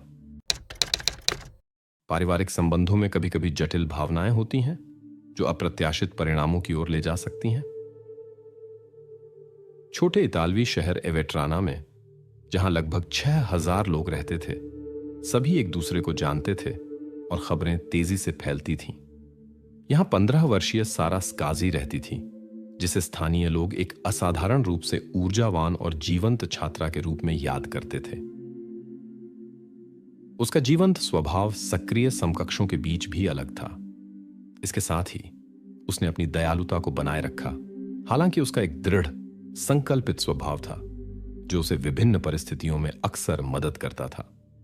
26 अगस्त 2010 को सारा ने अपनी कजिन सबरीना मिसरी से मिलने की योजना बनाई। युवा महिलाएं दोस्तों के एक समूह के साथ समुद्र तट पर जाना चाहती थीं। उनके घरों के बीच की दूरी केवल 600 मीटर थी। सारा पहले निकल गई, 14 बजे पहुंचने के इरादे से। सामान्यतः शांत मोहल्ले से होकर अपनी कजिन तक पहुंचने में उसे लगभग 10 मिनट लगते थे, लेकिन इस बार कुछ गलत हो गया। सारा देर से आई, जो उसके समय की पाबंद स्वभाव से बिल्कुल मेल नहीं खाता था। उन्होंने जल्दी मिलने की योजना बनाई थी ताकि दूसरों का साथ साथ इंतजार कर सकें और यात्रा की तैयारी कर सकें। 14:42 पर 2 और दोस्त सबरीना के पास आ गईं, लेकिन सारा अभी भी नहीं आई थी। कजिन ने बताया कि उसने पहले ही कई बार सारा से संपर्क करने की कोशिश की थी, लेकिन सभी कॉल और संदेश का कोई जवाब नहीं मिला। अपनी बात की पुष्टि के लिए सबरीना ने फिर से नंबर डायल किया, असफल। इससे सभी युवा महिलाओं में चिंता पैदा हो गई। यात्रा संदेह में थी और अब दोस्त के गायब होने का कारण जानना महत्वपूर्ण हो गया। दोस्तों ने सारा के रास्ते पर चलने का फैसला किया। जब वे उसके घर पहुंचे तो कोई निशान नहीं मिला, जैसे वह हवा में गायब हो गई हो। वह घर पर भी नहीं थी। चिंतित मां ने पुष्टि की कि उनकी बेटी 1 घंटे से अधिक समय पहले घर से निकली थी और उसे रिश्तेदार के पास पहुंच जाना चाहिए था। परेशान महिला ने भी अपनी बेटी के नियमित रास्ते की जांच की, लेकिन कोई सुराग नहीं मिला। कई घंटों की चुप्पी के बाद मां ने पुलिस से संपर्क किया। अधिकारियों ने तुरंत खोज शुरू कर दी। उन्होंने खोज क्षेत्र निर्धारित किया। झात मार्ग की जांच की, फिर क्षेत्र का विस्तार किया, लेकिन किसी घटना के कोई संकेत नहीं मिले। साथ ही जांचकर्ताओं ने युवा महिला के रिश्तेदारों, परिवार, पड़ोसियों, सहपाठियों और अन्य शहरवासियों से पूछताछ की और सभी संभावित सूचना स्रोतों की जांच की। शुरू में फिरौती के लिए अपहरण की संभावना पर विचार किया गया, यह मानते हुए कि अपराधी ने सावधानीपूर्वक सबूत मिटा दिए थे। हालांकि यह संस्करण जल्द ही खारिज कर दिया गया। सारा एक साधारण परिवार की लड़की थी जो एक छोटे इतालवी शहर में रहती थी। उसे उसकी एकल मां ने पाला था, जबकि उसका बड़ा भाई मिलान में राजमिस्त्री के रूप में काम करता था। परिवार की मामूली संपन्नता ने गायब होने के स्वार्थी कारणों की संभावना को खारिज कर दिया। घर से स्वेच्छा से जाने की धारणा भी पुष्टि नहीं हुई। सारा का अपने परिवार और दोस्तों के साथ उत्कृष्ट संबंध था और उसके पास जाने के लिए कहीं नहीं था। कैराबिनियरी ने दृढ़ता से खोज जारी रखी। 6 अक्टूबर 2010 को, 1.5 महीने बाद, उन्होंने सारा को एवेट्राना के ग्रामीण क्षेत्र में पाया। शुरू में जांच एक गतिरोध में थी। करीबी लोगों में से कोई भी सारा के जीवन में किसी संघर्ष को याद नहीं कर सकता था। ऐसा लगता था जैसे उसके कोई दुश्मन नहीं थे। सारा एक स्वस्थ जीवन शैली जीती थी, संदिग्ध साथ और जोखिम भरी स्थितियों से बचती थी। सुराग की तलाश में जांचकर्ताओं ने उसके सोशल नेटवर्क की जांच की, लेकिन प्रोफाइल एक किशोरी के लिए विशिष्ट निकले। न्यूनतम फोटो और पोस्ट। मां ने जांचकर्ताओं को सारा की निजी डायरी सौंप दी, महत्वपूर्ण सुराग पाने की आशा में, और वास्तव में उसमें दिलचस्प विवरण मिले। सारा ने नोटबुक में अपने सबसे गहरे विचार साझा किए। 2010 में 15 वर्षीय सारा स्काजी हाई स्कूल की छात्रा थी। वह अपनी 22 वर्षीय कजिन सबरीना मिसरी के बहुत करीब थी, जो एक कॉस्मेटोलॉजिस्ट के रूप में काम करती थी। उनकी ब्यूटी इंडस्ट्री में साझा रुचि थी, जहां सारा करियर का सपना देखती थी। दोनों बहुत अच्छी तरह से मिलती जुलती थीं, जब तक इवान रूसो उनकी जिंदगी में नहीं आया। 27 वर्षीय व्यक्ति स्काजी परिवार का एक मित्र था। सबरीना तुरंत उससे आकर्षित हो गई और एक रिश्ते की कामना करने लगी। बड़े आयु अंतर के बावजूद सारा भी इवान के प्रति सहानुभूति महसूस करती थी। उसके लिए यह शायद एक पिता की छवि की खोज थी, क्योंकि उसके जैविक पिता ने परिवार को तब छोड़ दिया था जब वह बहुत छोटी थी। उनके बीच एक विशेष संबंध विकसित हुआ। इवान और सारा के बीच के रिश्ते की गर्मजोशी सबरीना से छिपी नहीं रही, जो ईर्ष्या से भर गई। कजिन्स के बीच संघर्ष बढ़ने लगे। सारा के गायब होने से ठीक पहले गवाहों के सामने एक गंभीर झगड़ा हुआ। सबरीना ने एक बार फिर अपनी छोटी कजिन पर इवान का आरोप लगाया। सारा ने मजाक को बर्दाश्त नहीं किया और तीखा जवाब दिया, 22 वर्षीय सबरीना के युवा आदमी के प्रति संदिग्ध इरादों का संकेत करते हुए। छोटी बहन द्वारा सार्वजनिक अपमान ने सबरीना को गहराई से चोट पहुंचाई। कहानी जल्दी ही आसपास फैल गई और नए विवरणों के साथ समृद्ध हो गई। अगले दिन निवासी इवान और सबरीना के बीच के संबंध पर जीवंत रूप से चर्चा कर रहे थे और घटना के अजीब संस्करण विकसित कर रहे थे। कजिन्स के बीच का रिश्ता अंततः बिगड़ गया। सारा की डायरी की जांच करते समय जांचकर्ताओं ने एक दिलचस्प प्रविष्टि खोजी। इसमें उसने उस शाम अपनी कजिन के असामान्य व्यवहार का वर्णन किया था। सारा ने नोट किया कि उसने अपनी रिश्तेदार को कभी ऐसी स्थिति में नहीं देखा था और उसे डर भी महसूस हुआ। यह एक गंभीर कारण की ओर इशारा कर सकता था। लेकिन क्या पारिवारिक मतभेद ऐसे परिणामों का कारण बन सकते थे? जांचकर्ताओं ने कई लोगों से बात की, जिसमें दोस्तों का एक समूह भी शामिल था, जो एक साथ समुद्र तट की यात्रा की योजना बना रहे थे। गवाहों और स्काजी के रिश्तेदारों के बयानों की मदद से उस दिन की घटनाओं का क्रम पुनर्निर्मित किया जा सका। 26 अगस्त की सुबह सारा ने सबरीना से मुलाकात की, जो एक ग्राहक का कॉस्मेटिक उपचार कर रही थी। सारा ने अपनी कजिन के काम में रुचि दिखाई। ग्राहक ने रिश्तेदारों के बीच कुछ तनाव महसूस किया, हालांकि उसने कोई खुला संघर्ष नहीं देखा। उसने यह भी पुष्टि की कि युवा महिलाओं ने उसके सामने ही दोपहर के लिए समुद्र तट की यात्रा की योजना बनाई। मारियांजेला पैनियोलेट थी और उनकी छोटी बहन एलेसांद्रा को उनके साथ जुड़ना था। सारा की मां के अनुसार उनकी बेटी दोपहर के करीब अपनी कजिन से लौटी, समुद्र तट की योजनाओं का जिक्र किया और खरीदारी के लिए चली गई। जब सारा घर आई, वह स्पष्ट रूप से जल्दी में थी। उसने जल्दी से दोपहर का भोजन किया, मेज पर बैठे बिना जल्दी से कपड़े बदले और 13:30 पर घर से निकल गई। उसकी योजना 14 बजे तक अपनी कजिन के पास पहुंचने की थी और रास्ते में एक दुकान पर भी रुकने की थी। घर छोड़ने के बाद सारा को फिर कभी नहीं देखा गया। 14:42 पर दोस्त सबरीना के पास आए, जिनकी मौजूदगी में उसने फिर से सारा से संपर्क करने की कोशिश की। जांचकर्ताओं को यह पता लगाना था कि सारा का रास्ता किस बिंदु पर टूटा। निवासियों से पूछताछ ने अप्रत्याशित परिणाम दिए। कई लोगों ने पुष्टि की कि उन्होंने देखा कि सारा अपने रिश्तेदार के घर पहुंची और अंदर गई। उसके बाद उसका कोई पता नहीं चला। इसने जांच में सबरीना के बारे में गंभीर सवाल उठाए। वह मोटिव और अफसर के साथ एक संभावित संदिग्ध के रूप में अधिकारियों के ध्यान का केंद्र बन गई। उसके घर की तलाशी ली गई। चिकित्सा परीक्षण ने घटना का कारण बताया, सांस लेने में बाधा। समय सबरीना के साथ सारा के रहने के समय से मेल खाता था। सबूत रिश्तेदार की ओर इशारा करते थे। टेलीफोन वार्तालापों के विश्लेषण ने दिखाया 14:23 पर मारियांजेला ने सबरीना से बात की और समुद्र तट की योजनाओं की पुष्टि की। बातचीत के अंत में सबरीना ने एक असामान्य सवाल पूछा, क्या मारियांजेला ने सारा को देखा था? यह अतार्किक लगा, क्योंकि युवा महिलाएं अलग अलग रास्तों से आ रही थीं और उनकी मुलाकात नहीं हो सकती थी। ऐसा सवाल अजीब लगा, लेकिन समझ में आया अगर किसी को अलिबी की जरूरत थी। 14:28 पर सबरीना के फोन पर सारा की कॉल आई। विशेषज्ञों के अनुसार इस समय तक घटनाएं पहले ही अपरिवर्तनीय हो चुकी थीं। संभवतः कॉल सारा ने नहीं की थी। यह संदेह हटाने का स्पष्ट प्रयास था। सबरीना के खिलाफ संदेह और गंभीर होते गए। कैराबिनियरी ने 2 दोस्तों से बात की, जिन्होंने सबरीना और सारा के साथ समुद्र की यात्रा की योजना बनाई थी। उनकी कहानी में दिलचस्प विवरण थे। जब पैनियोलेट्टी बहनें सबरीना के पास आईं, तो उसने उन्हें एक असामान्य तरीके से घर के बाहर वरांडे पर स्वागत किया। यह उसके सामान्य व्यवहार से अलग था, क्योंकि वह आमतौर पर मेहमानों का स्वागत अंदर करती थी। इस बार वह जानबूझकर समय बर्बाद करती प्रतीत हुई और उन्हें इमारत में नहीं आने दिया।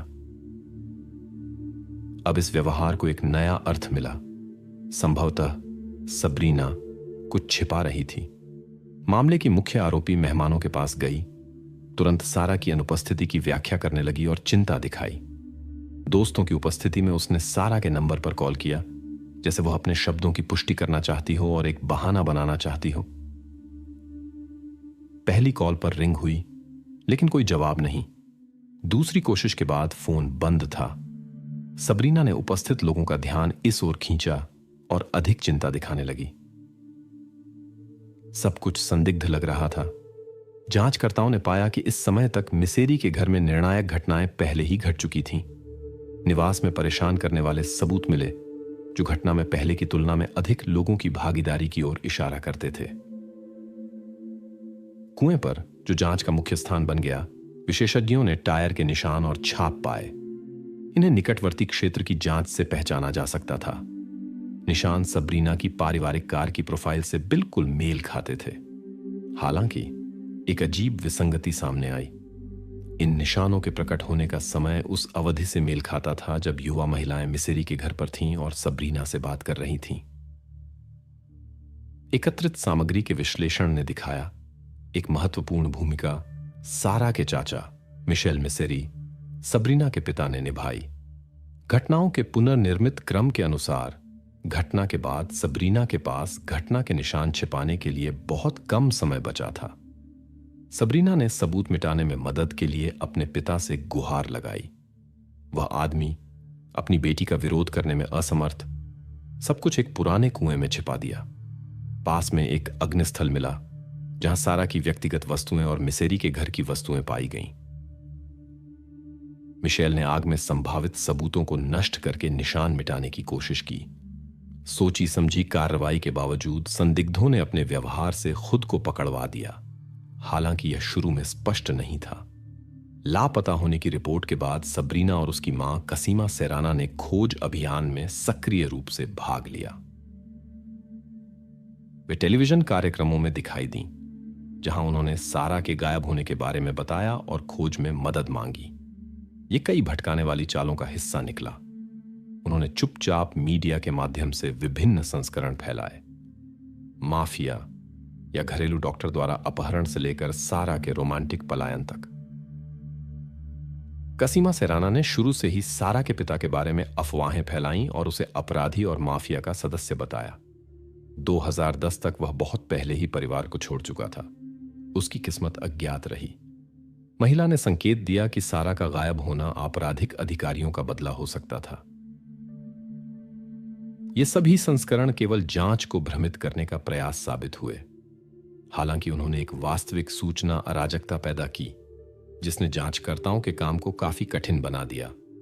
सबूतों वाला कुआं काफी दूर था, जिससे खोज अभियान लंबा खींच गया। हर देरी मिसेरी परिवार के पक्ष में गई, जो जिम्मेदारी से बचने के लिए धोखे का एक जटिल जाल बुनते रहे। संदिग्धों के व्यवहार का विश्लेषण करते समय जांचकर्ताओं ने देखा कि केवल मिशेल ने मानसिक बेचैनी के संकेत दिखाए। उसमें भावनात्मक टूटने के सभी लक्षण देखे गए। 19 सितंबर 2010 को वह पुलिस के पास आया और जैतून के बाग में सारा के मोबाइल फोन की संयोगवश खोज की सूचना दी। मिस्री परिवार के खिलाफ सबूत जमा होने लगे। यह स्पष्ट हो गया कि आदमी अपराध बोध से पीड़ित था। मिशेल अपनी पत्नी और बेटी से छिपकर पुलिस स्टेशन गया। स्पष्ट रूप से फोन संयोग से नहीं मिल सकता था। 6 अक्टूबर 2010 को मिशेल तनाव को और नहीं झेल सका। उसने अपनी भतीजी के गायब होने में अपनी भागीदारी स्वीकार की और दावा किया कि सब कुछ गैराज में हुआ। हालांकि उसके बयानों ने पुलिस में संदेह जगाया। घटनाओं के पुनर्निर्माण में मिशेल अपनी कार्रवाइयों को विश्वसनीय ढंग से प्रदर्शित नहीं कर सका। उसका संस्करण चिकित्सा रिपोर्ट से मेल नहीं खाता था। मिशेल ने एक खराब ट्रैक्टर के कारण तंत्रिका विघटन से अपनी कार्रवाइयों की व्याख्या की। शुरू में उसने व्यक्तिगत कारणों से इनकार किया। बाद में उसने अपना बयान बदला और कहा कि सब कुछ सारा के इनकार के बाद हुआ। उसके शब्दों के अनुसार उसने अनुचित कार्रवाई की और फिर अपरिवर्तनीय नुकसान पहुंचाया। हालांकि चिकित्सा जांच ने इस संस्करण की पुष्टि नहीं की, जिससे इस स्वीकारोक्ति की सच्चाई पर संदेह और बढ़ गया। मिशेल द्वारा बताई गई कहानी में लगातार बदलाव आते रहे। 15 अक्टूबर 2010 को उसके बयानों में एक महत्वपूर्ण विवरण सामने आया। उसने पहली बार सारा के साथ मुलाकात के दौरान गैराज में अपनी बेटी सबरीना की उपस्थिति का उल्लेख किया। उसके नए संस्करण के अनुसार यह उसकी बेटी थी जो युवा महिला को उस कमरे में ले गई जहां वह एक ट्रैक्टर की मरम्मत कर रहा था। सबरीना ने जोर दिया कि उसके पिता सारा को एक सबक सिखाएं, लेकिन यह संस्करण भी ज्यादा देर नहीं टिका। जांचकर्ताओं के साथ लंबी बातचीत के बाद मिशेल ने फिर से अपना बयान बदला और अब दावा किया कि सब कुछ दुर्घटनावश हुआ। उसके शब्दों के अनुसार सारा खेलते समय दुर्भाग्यवश गिर गई। मिसेरी परिवार के मुखिया ने सबरीना की रक्षा करने और जिम्मेदारी अपने ऊपर लेने के लिए अपना बयान फिर से बदलने में 1 साल लगा। हालांकि जांचकर्ताओं ने कोई समय नहीं गंवाया। एकत्र किए गए सबूतों ने आदमी के शब्दों का खंडन किया। वे सारा के गायब होने में सबरीना की भागीदारी की ओर इशारा करते थे, लेकिन केवल उसकी ही नहीं। जांच से पता चला कि इस घटना में कम से कम 2 लोग शामिल थे। दूसरे भागीदार की पहचान का सवाल उठा। सबरीना की मां कोसिमा सेराना टेलीविजन साक्षात्कारों के दौरान अपने अजीब व्यवहार के बावजूद लंबे समय तक जांचकर्ताओं का ध्यान आकर्षित नहीं कर सकी। चिकित्सा जांच ने दिखाया कि सारा ने बमुश्किल प्रतिरोध किया। यह या तो घटना की अचानकता को दर्शाता था या कई लोगों की उपस्थिति को। कोई सारा को पकड़े हुए हो सकता था, उसे बचाव का मौका दिए बिना। सबूत घर में 3 या 4 लोगों की उपस्थिति की ओर इशारा करते थे। सारा और 2 से 3 अन्य भागीदार। आश्चर्यजनक रूप से पूरा परिवार सबरीना की योजना में शामिल था। टेलीफोन वार्तालाप के रिकॉर्ड ने इसकी पुष्टि की। 4 अक्टूबर 2010 को मिशेल द्वारा सारा का फोन अधिकारियों को सौंपने के कुछ दिनों बाद सबरीना ने अपनी मां से संपर्क किया। उसने फोन की कुंजियों पर फिंगरप्रिंट्स को लेकर चिंता व्यक्त की, जो कॉल की नकल करते समय छोड़े गए थे। महिलाओं ने घर और गैराज के पिछले हिस्से में संभावित निशानों के बारे में भी चर्चा की, जहां संभवतः सब कुछ हुआ था। संदेहों की जांच के लिए कैराबिनियरी ने सभी शामिल लोगों के फोन की निगरानी की। यह माना गया कि सारा को या तो मिशेल या सबरीना ने पकड़ा था। उस समय गैराज में कोसिमा सेराना की उपस्थिति की पुष्टि आश्चर्यजनक थी। संभवतः वह थी जिसने सारा को बचाव का कोई मौका नहीं दिया। घटना के अगले दिन 2 महिलाएं उस क्षेत्र में गईं जहां बाद में एक पुराने कुएं में एक महत्वपूर्ण सबूत मिला। उन्होंने अपनी यात्रा की व्याख्या कोसिमा की एक और बेटी वैलेंटीना मिसेरी के अंगूर के बाग को देखने की इच्छा से की। हालांकि उनकी व्याख्या ने संदेह जगाया। अंगूर का बाग बहुत दूर था और वे वहां कभी नहीं पहुंची। इसके बजाय महिलाएं इस कुएं के पास रुकीं और फिर एक ऐसी जगह पर गईं जहां, जैसा कि बाद में पता चला, महत्वपूर्ण सबूत नष्ट किए गए थे। कई गवाहों के बयानों ने अपनी बहन के गायब होने के बाद सबरीना के असामान्य व्यवहार के बारे में जांचकर्ताओं के संस्करण की पुष्टि की। पहले के करीबी रिश्ते के बावजूद, जो एक साझा परिचित की वजह से बिगड़ गया था, संदिग्ध ने सारा के बारे में आश्चर्यजनक ठंडेपन से बात की, जिससे पूरा परिवार स्तब्ध रह गया। मामले ने बड़ा सार्वजनिक ध्यान आकर्षित किया। शहर में विभिन्न परेशान करने वाली अफवाहें फैल रही थीं और कई गवाह शायद इन जांचों से कुछ लेना देना नहीं चाहते थे। उनमें फूल विक्रेता जियोवानी बुकालियरी था। बागवानी करते समय वह युवा महिलाओं के बीच एक संघर्ष का गवाह बना। उसने एक लड़ाई की आवाजें सुनी और फिर देखा कि सारा को एक कार में ले जाया गया। बाद में जब वह अदालती कार्यवाही में भाग नहीं लेना चाहता था, उसने अपना बयान वापस ले लिया और चुप रहने के अपने अधिकार का इस्तेमाल किया।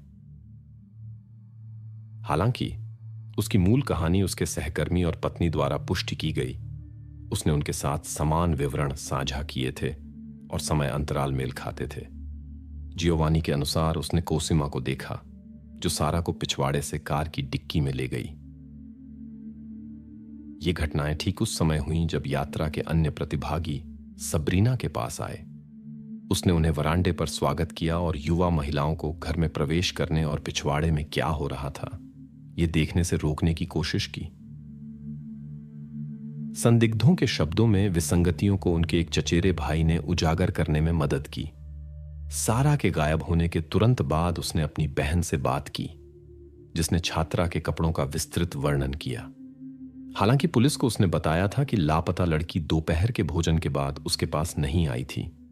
कपड़ों का विवरण पूरी तरह से मेल खाता था, हालांकि युवा महिला ने बाहर जाने से पहले कपड़े बदले थे। सबरीना यह नहीं जान सकती थी, बिना सारा को व्यक्तिगत रूप से देखे, जो स्पष्ट रूप से उसके बयान में एक झूठ की ओर इशारा करता था।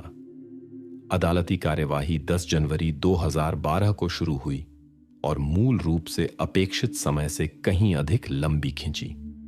प्रक्रिया के दौरान नई परिस्थितियां सामने आईं, जिन्होंने आरोपी महिलाओं के वास्तविक इरादों को उजागर किया। विशेष ध्यान सारा की एक तस्वीर पर गया, जो दुर्भाग्यपूर्ण घटना से एक दिन पहले इवान रूसो को भेजी गई थी। अभियोजन पक्ष ने इस तस्वीर का इस्तेमाल सबरीना की भागीदारी के सबूत के रूप में किया। जांचकर्ताओं ने पाया कि सबरीना को युवक में रोमांटिक रुचि थी और वह सारा से ईर्ष्या करती थी। पूछताछ में इवान ने दोनों युवा महिलाओं के साथ अपने संबंधों को मित्रवत, लगभग पारिवारिक बताया। उसके शब्दों के अनुसार सारा उसे एक पिता की छवि के रूप में देखती थी और तस्वीर केवल अपनी नई हेयर स्टाइल दिखाने के लिए भेजी थी। सबरीना के साथ उसका एक दोस्ताना रिश्ता था, काफी करीबी, लेकिन इससे ज्यादा कुछ नहीं। हालांकि बाद में वह उसे बहुत खुले दिल से तारीफें करने लगी। घटना से कुछ दिन पहले इवान ने जिद्दी सबरीना के साथ संपर्क तोड़ने का फैसला किया। उसे उसका आक्रामक व्यवहार पसंद नहीं था और युवा महिला स्वयं उसे आकर्षित नहीं करती थी। इवान ने जोर देकर कहा कि इस फैसले का सारा से कोई लेना देना नहीं था। अभियोजन पक्ष शामिल लोगों द्वारा सबूत मिटाने के प्रयासों के बावजूद घटनाओं की सटीक समय रेखा का पुनर्निर्माण कर सका। सबरीना और कौसिमा को सारा के गायब होने के लिए जिम्मेदार ठहराया गया। मिशेल मिस्री को सबूत छिपाने के लिए 8 साल की सजा मिली।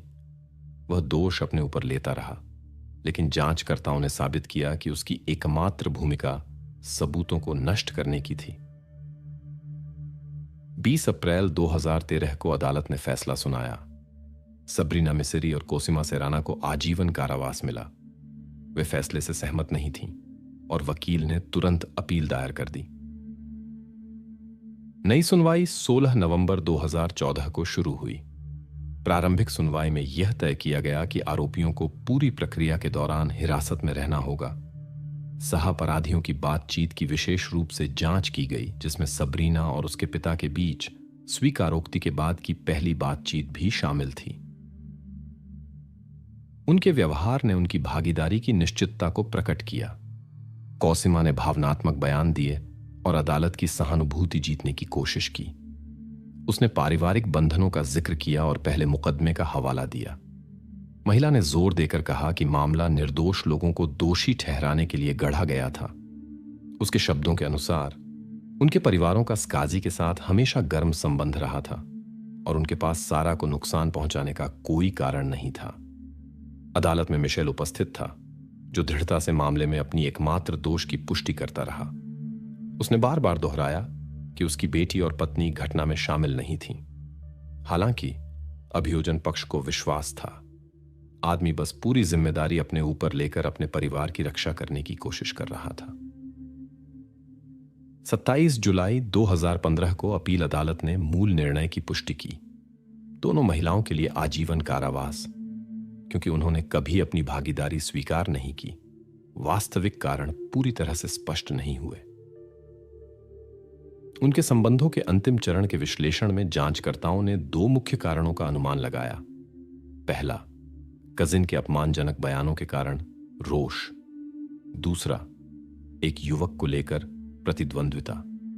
कसीमा ने संभवतः मिसेरी परिवार की प्रतिष्ठा की रक्षा की इच्छा से अपनी बेटी के कार्यों का समर्थन किया।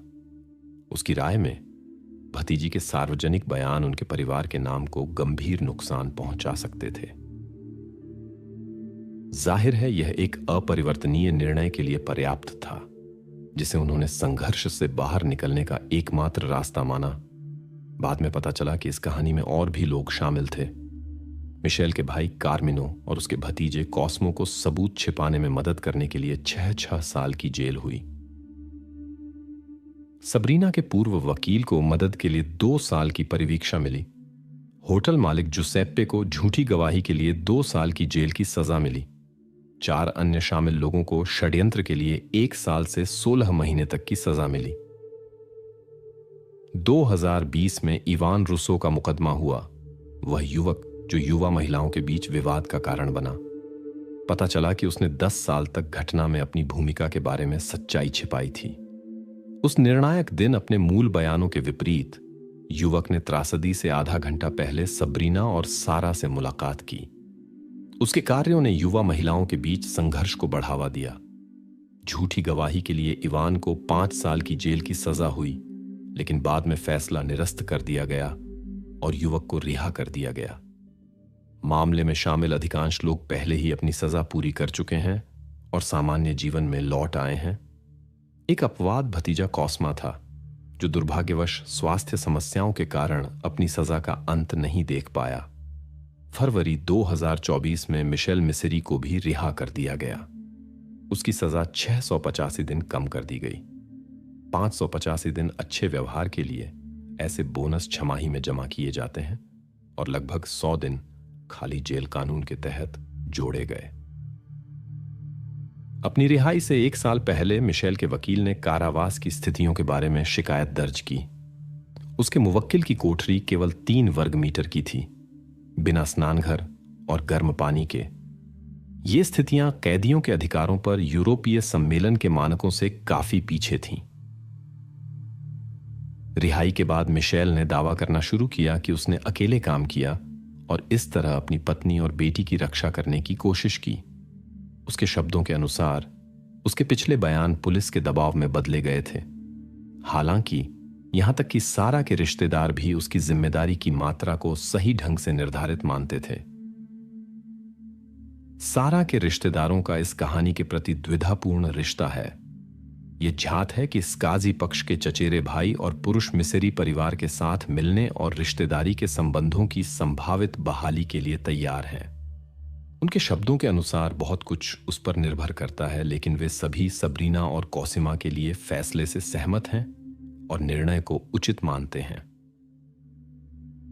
मिशेल के वकील ने अपने मुवक्किल के व्यवहार की व्याख्या परिवार के प्रति सामान्य अपराध बोध से की। उनकी राय में मिशेल इस तरह यह दिखाने की कोशिश कर रहा है और अभी भी अपनी पत्नी और बेटी के लिए न्यायिक निर्णय की समीक्षा प्राप्त करने की उम्मीद कर रहा है। जैसा कि बचाव पक्ष के वकील ने एक साक्षात्कार में बताया, मिशेल अपनी रिहाई के बाद से कोसिमा और सबरीना को हर दिन पत्र लिखता है, लेकिन अब तक कोई जवाब नहीं मिला है। वर्तमान में न्यायिक निर्णय पर राय विभाजित हैं। कुछ का मानना है कि मिशेल मुख्य दोषी है और जांच को इतना भ्रमित कर सका कि यहां तक कि जागृत अपराध बोध भी उसके रिश्तेदारों को बचाने में मदद नहीं कर सका। अन्य सबरीना और कौसिमा की ओर इशारा करते हैं, जिनके पास सारा को खत्म करने का गंभीर कारण था। इस बीच कौसिमा और सबरीना अपनी आजीवन कारावास की सजा काट रही हैं। यह कहानी, जिसके बारे में यहां बात की जाएगी, हमें मानव प्रकृति के परेशान करने वाले पहलू के बारे में सोचने पर मजबूर करती है। मनोचिकित्सक पाते हैं कि कुछ अपराधी अपने शिकार का पीछा करने में आनंद लेते हैं। एलन वेक, जिसे उसके परिवार वाले प्यार से एली कहते थे, मिनियापोलिस, मिनेसोटा में पैदा हुई थी। उसका जीवन शांत था और माता पिता देखभाल करने वाले थे। युवा महिला कलात्मक रुचि वाली थी। वह स्क्रैप बुकिंग, नृत्य में रुचि रखती थी, साधारण धातुओं से गहने बनाती थी और संगीत से बहुत प्यार करती थी। एली के जन्म के कुछ समय बाद वेक परिवार वेस्ट चेस्टर, ओहियो चला गया। वहां वह अपने माता पिता और अपने पालतू जानवर, एक छिपकली के साथ रहती थी। बचपन से ही उसमें बड़ी जिज्ञासा थी और जब कुछ उसका ध्यान आकर्षित करता था तो वह अपनी सबसे सुंदर पोशाक को भी गंदा कर सकती थी। प्रकृति उसका जुनून था। वह अपने आसपास की हर चीज की खोज करना चाहती थी, बिना गंदे कपड़ों जैसी छोटी छोटी बातों की परवाह किए। समय के साथ एली की रुचियां लगातार बढ़ती गईं। उसने पौधे उगाना शुरू किया, झूले सिए और 2018 की गर्मियों में उसे कॉस्मेटोलॉजिस्ट का लाइसेंस मिला। युवा महिला का सपना था कि वह स्वतंत्र रूप से काम करे और, जैसा कि उसने कहा, दुनिया को थोड़ा और सुंदर बनाए। सब कुछ ठीक चल रहा था, जब तक कि एक दिन एली को सोशल मीडिया पर एक छिपे हुए प्रोफाइल से एक अप्रिय संदेश नहीं मिला। शुरू में उसने इस पर ध्यान नहीं दिया और सोचा कि यह सिर्फ एक असफल मजाक है। स्थिति धीरे धीरे और भी चिंताजनक होती गई। नेटवर्क पर विभिन्न अज्ञात प्रोफाइल से रोजाना अजीब संदेश मिलते थे। ब्लॉक करने के प्रयास समस्या का समाधान नहीं कर पाए। जैसे ही एक अकाउंट हटाया जाता, एक नया दिखाई देता, कभी कभी उसी दिन। 1 साल पहले भी ऐसी ही स्थिति थी, लेकिन तब सब कुछ जल्दी खत्म हो गया। कुछ ब्लॉक करने के बाद अवांछित संदेश गायब हो गए। अब अज्ञात व्यक्ति दृढ़ता दिखा रहा था और विभिन्न प्लेटफॉर्म और उपकरणों का उपयोग कर रहा था, जिससे युवा महिला को गंभीर चिंता हुई, जिसे उसने अपने परिवार के साथ साझा किया। लेकिन यह तो शुरुआत थी। ऐसे दबाव के करीब 1 महीने बाद एली को एक वीडियो रिकॉर्डिंग मिली, जिसमें वह अपनी रसोई में दिख रही थी। भेजने वाले ने उसे खिड़की से बाहर से फिल्माया था और फिर खुद की अनुचित रिकॉर्डिंग जोड़ दी थी। स्थिति स्पष्ट रूप से सामान्य इंटरनेट उत्पीड़न से आगे बढ़ गई और खतरनाक रूप ले लिया। यह स्पष्ट हो गया कि स्टॉकर एली का पता जानता था, इसलिए उसने पुलिस से संपर्क करने का फैसला किया। वह अक्सर स्थिति के बारे में अपनी दोस्त हन्ना से बात करती थी, जो उसकी सुरक्षा को लेकर बहुत चिंतित थी। हन्ना ही थी जिसने कानून प्रवर्तन एजेंसियों को तुरंत शामिल करने पर जोर दिया और एली को समझाया कि केवल वे ही आवश्यक सुरक्षा प्रदान कर सकते हैं। इसके बाद एली पुलिस स्टेशन गई और एक आधिकारिक शिकायत दर्ज कराई। युवा महिला ने जांचकर्ताओं को घटनाओं का पूरा विवरण दिया, जिसमें तस्वीरें, परेशान करने वाले संदेश और कथित परेशान करने वाला वीडियो शामिल था। जांचकर्ताओं ने यह पता लगाने की कोशिश की कि क्या पीछा करने वाला एली को जानता हो सकता था। उसके पास केवल एक अनुमान था। एक अकाउंट का नाम मिकी था और उसका एक परिचित माइकल नाम का था। हालांकि उनका रिश्ता अच्छी तरह से नहीं खत्म हुआ, उसे लगा कि उसके पास ऐसा व्यवहार करने का कोई कारण नहीं था। सब कुछ 1 साल पहले हुआ था। उसने बहुत पहले संपर्क तोड़ दिया था और शायद अपनी जिंदगी में आगे बढ़ गया था। कानून के प्रतिनिधियों ने उसे आत्मरक्षा कक्षाएं लेने और रात में टहलने से बचने की सलाह दी। उसकी मदद मांगने के बावजूद स्थिति उन्हें विशेष चिंता का कारण नहीं लगी। एक और शिकायत के बाद यह स्पष्ट हो गया, चूंकि अज्ञात व्यक्ति ने औपचारिक रूप से कोई कानून नहीं तोड़ा था, वे कोई कार्रवाई नहीं कर सकते थे। एली ने सिफारिशों को गंभीरता से लिया और अपनी मां के साथ आत्मरक्षा कक्षाएं लेना शुरू कर दिया। हालांकि इससे स्थिति में कोई बदलाव नहीं आया। परेशान करने वाले संदेश लगभग रोजाना आते रहे। जांचकर्ता जटिल एन्क्रिप्शन सिस्टम के कारण इन संदेशों का स्रोत नहीं खोज पाए। यह स्पष्ट था कि भेजने वाला अपनी पहचान को सावधानी से छिपा रहा था। हालांकि सुरक्षा को दरकिनार करने के तरीके थे, इसमें काफी समय लगता। कानून प्रवर्तक जांच में कोई विशेष उत्साह नहीं दिखा रहे थे और एली को स्थिति से अकेले निपटना पड़ा। उसे इस बुरे सपने के जल्द खत्म होने की उम्मीद थी, लेकिन डर बढ़ता ही गया। पुलिस में शिकायत दर्ज कराने के 1 हफ्ते बाद अज्ञात व्यक्ति घर के पास 2 बार दिखाई दिया।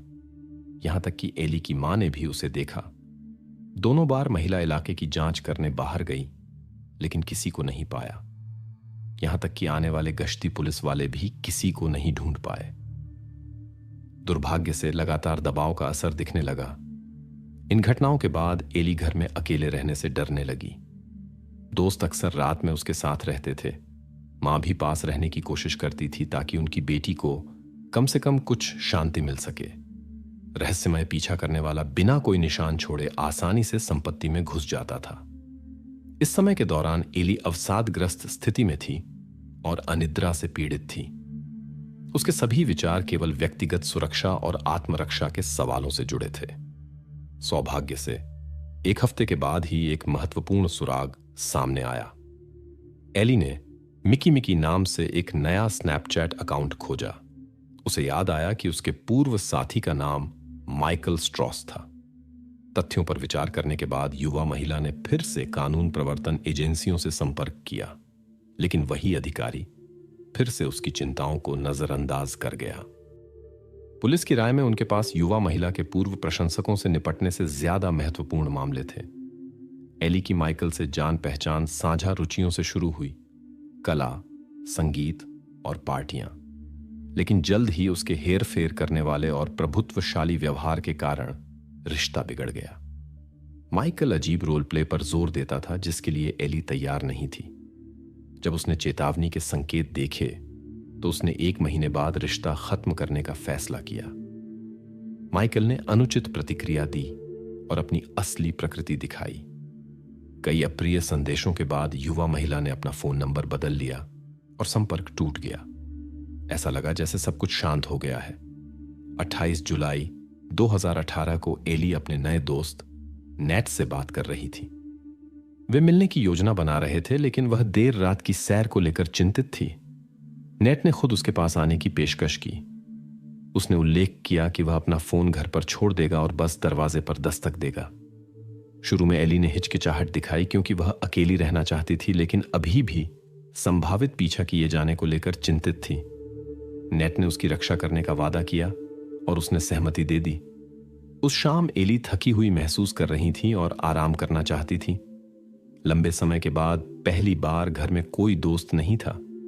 उसने अपनी नियमित दिनचर्या की। सोने से पहले कम से कम सुरक्षा का भ्रम पैदा करने के लिए सभी दरवाजों और खिड़कियों की जांच की। दुर्भाग्य से युवा महिला को अंदाजा नहीं था कि वह असली नेट से नहीं बल्कि एक नकली अकाउंट से बात कर रही थी, जिसने उसके दोस्त की प्रोफाइल को पूरी तरह से कॉपी कर लिया था। उस शाम के बाद एली ने फिर कभी संपर्क नहीं किया। परिवार वाले युवा महिला से संपर्क नहीं कर पाए और चिंता से भरी मां ने तुरंत पुलिस से संपर्क किया। महिला को यकीन था कि यह एक जबरदस्ती करने वाले प्रशंसक से जुड़ा था, जिसने एली को लंबे समय तक परेशान किया था। उसकी कार बिना छुए घर के सामने खड़ी थी, जैसे गायब होने के दिन इस्तेमाल नहीं की गई हो।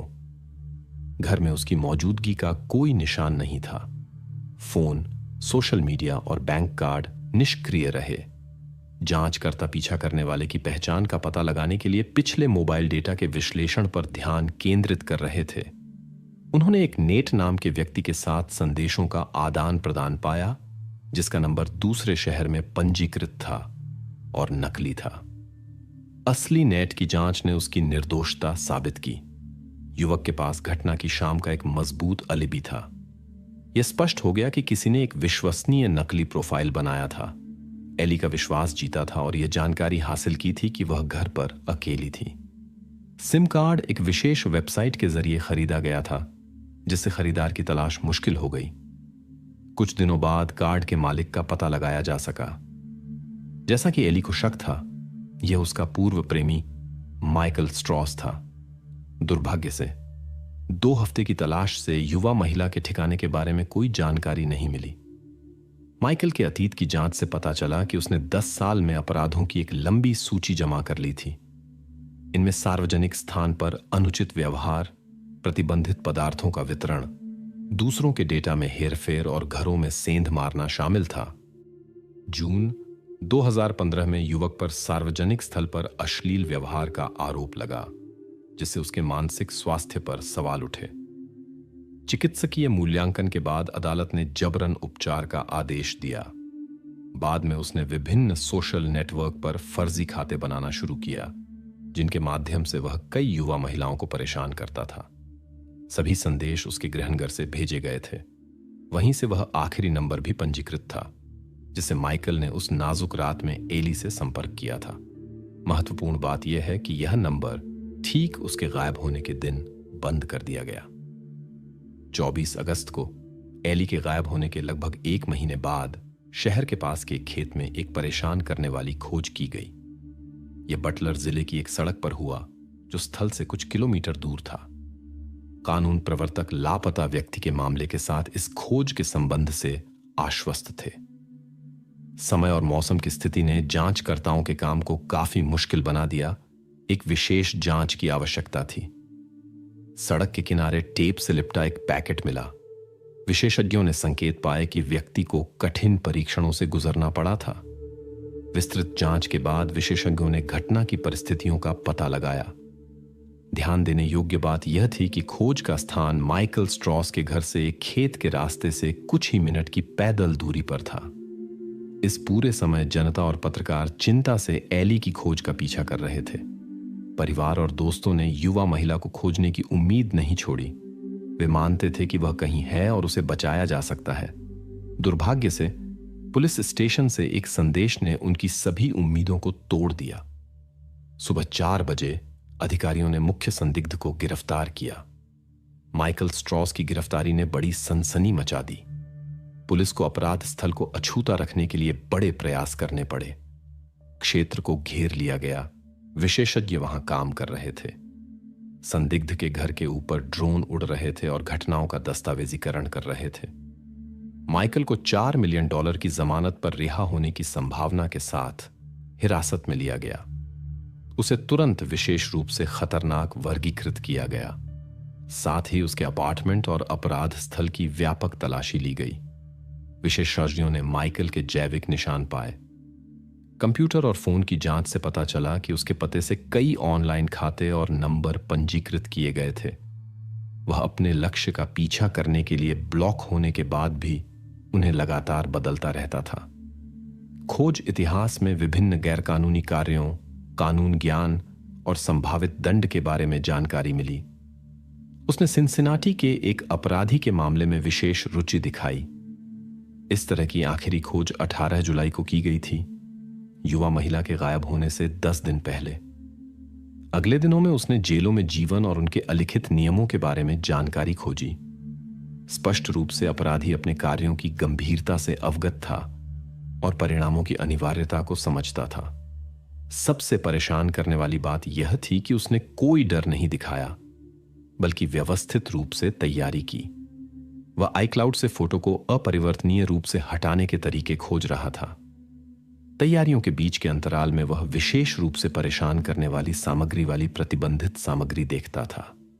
जांचकर्ताओं द्वारा पाई गई कुछ खोज इतनी भयावह थीं कि उन्हें प्रकाशित न करने का निर्णय लिया गया। कई संकेतों के अनुसार माइकल समाज के लिए एक गंभीर खतरा था और उसकी गतिविधियां एक घटना तक सीमित नहीं हो सकती थीं। इसकी पुष्टि के लिए उसके उपकरणों पर शहर के पार्कों में खेल रही महिलाओं की कई रिकॉर्डिंग और चित्र मिले। संभवतः वह उन लोगों की निगरानी करता था जो नियमित रूप से एकांत स्थानों पर प्रशिक्षण लेते थे। यह बहुत संभव है कि वे सभी खतरे में थे और केवल संयोग से उससे मिलने से बच गए, एली के विपरीत, जिसके लिए उसके पास एक विशेष योजना थी। हालांकि उसके व्यवहार का अध्ययन करने वाले मनोचिकित्सकों ने एक कम खतरनाक परिदृश्य की भी संभावना जताई। कुछ विकृत लोग दूसरों को देखने से ही संतुष्ट हो जाते हैं। हालांकि जल्द ही सबूत सामने आए जो सबसे बुरी आशंकाओं की पुष्टि करते थे। माइकल ने कार से बार बार संभावित पीड़ितों का पीछा किया और यहां तक कि संपर्क करने की कोशिश भी की, लेकिन सौभाग्य से महिलाएं बच निकलीं। नए डेटा की जांच की जानी थी और घटनाओं की सूची को संभवतः विस्तारित किया जाना था। संदिग्ध के फोन में उस स्थान के पास एक मार्किंग वाला नक्शा मिला जहां बाद में एली को खोजा गया। परिस्थितियां संदिग्ध लगीं और जांच की आवश्यकता थी, लेकिन जांच निष्फल रही। गिरफ्तारी के बाद माइकल शांत रहा। उसने अपनी अजीब इंटरनेट खोजों और मिले सामान को हॉरर फिल्म की शूटिंग की तैयारी के रूप में समझाया। उसके बयानों के अनुसार वह एमेच्योर फिल्म से मोहित था और अपनी खुद की मास्टरपीस बनाने का सपना देखता था। एली के प्रति अपने असामान्य व्यवहार और निगरानी को भी उसने अभिनय की तैयारी के रूप में सही ठहराया। कथित तौर पर वह एक पीछा करने वाले के बारे में एक विश्वसनीय पटकथा लिखना चाहता था, परीक्षण शॉट्स लेना और अच्छे दृश्य खोजना चाहता था। स्ट्रॉस के दावे के अनुसार यह सब सिर्फ एक रचनात्मक प्रयोग था।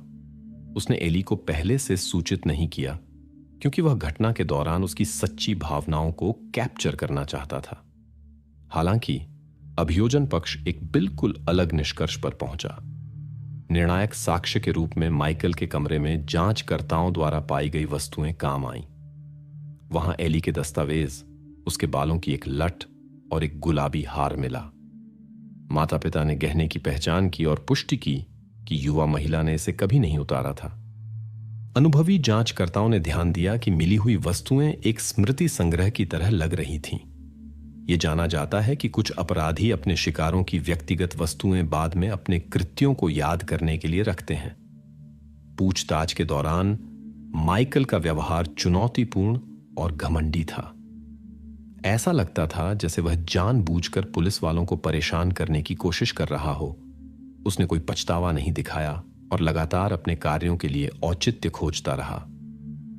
माइकल ने दावा किया कि वह नहीं समझता कि घटना उसके घर के पास क्यों हुई। उसके शब्दों के अनुसार एली ने सभी मिली हुई वस्तुएं उनके रिश्ते के दौरान खुद छोड़ी थीं। बेशक यह झूठ था। युवा महिला ने कभी अपने गहने नहीं उतारे और हमेशा अपना ड्राइविंग लाइसेंस अपने साथ रखती थी। सौभाग्य से जांचकर्ताओं के दबाव में संदिग्ध ने सच बोलना शुरू किया। कई घंटों की पूछताछ के बाद माइकल ने अपना बयान बदला और घटना को अनजाने में हुआ बताया। उसके संस्करण के अनुसार उसने एली के साथ एक विशेष सामग्री वाली फिल्म बनाने का समझौता किया था, जिसके लिए उसने उसे बड़ी रकम का वादा किया था। उसके गायब होने के दिन वह उसके घर गया और दरवाजे पर दस्तक दी। एक छोटी बातचीत के बाद एली कंबल में लिपटी बाहर आई। माइकल ने इसे पड़ोसियों की उत्सुक नजरों से छिपने की उसकी इच्छा के रूप में समझाया। वे माइकल के घर पहुंचे, जहां उसने तहखाने में शूटिंग शुरू की। उसके अनुसार सब कुछ सहमति से हुआ, लेकिन स्थिति नियंत्रण से बाहर हो गई। बाद में स्ट्रॉस ने बताया कि उसने रिकॉर्डिंग मिटा दी और मेमोरी कार्ड फेंक दिया। संदिग्ध का संस्करण जांच एजेंसियों में संदेह जगाता था। उसके घर की तलाशी के दौरान तहखाने में एक अजीब कमरा मिला, जिसमें एक बिस्तर और हथकड़ियां थीं। विशेषज्ञों ने इस जगह की गहराई से जांच की और महत्वपूर्ण सबूत पाए। एली की वहां मौजूदगी के निशान, जो बाद में डीएनए टेस्ट से पुष्टि हुए। जांचकर्ताओं ने युवा महिला की स्वैच्छिक भागीदारी के बारे में माइकल के बयानों पर विश्वास नहीं किया। वे जानते थे कि उसने कैसे उसे नई जान पहचान के बहाने घर से बाहर निकाला था। एली के परिजनों ने भी ऐसी रिकॉर्डिंग के लिए उसकी सहमति की संभावना को पूरी तरह से खारिज कर दिया। स्पष्ट रूप से वह अपनी इच्छा के विरुद्ध इस तहखाने में थी। विशेष रूप से परेशान करने वाला था कि माइकल घटना के अंतिम क्षणों के बारे में कितनी शांति से बात कर रहा था, जैसे यह उसके लिए एक रोजमर्रा की बात हो। उसकी गिरफ्तारी के बाद पुलिस को उन लोगों की रिपोर्ट मिली जो इस व्यक्ति के अन्य घटनाओं में शामिल होने से आश्वस्त थे। जांचकर्ताओं के मेहनती काम के बावजूद इंटरनेट और वास्तविक जीवन दोनों में उसकी गतिविधियों के पूरे विस्तार को उजागर करने के लिए FBI की मदद की आवश्यकता थी। एजेंटों ने उसके मनोवैज्ञानिक प्रोफाइल की जांच की और व्यापक डिजिटल साक्ष्यों का विश्लेषण किया। अंत में माइकल पर कई गंभीर अपराधों का आरोप लगाया गया, जिनमें गंभीर परिस्थितियां शामिल थीं, साथ ही साक्ष्य छिपाने और अन्य अपराध भी। साक्ष्य आधार में 800 से अधिक पृष्ठ शामिल थे और सभी सामग्री मुकदमे के दौरान जूरी को प्रस्तुत की गई। हालांकि बचाव पक्ष घटनाओं के एक अलग संस्करण पर अड़ा रहा। वकील ने दावा किया कि एली ने खुद रिकॉर्डिंग के लिए सहमति दी थी और संभावित परिणामों को समझा था।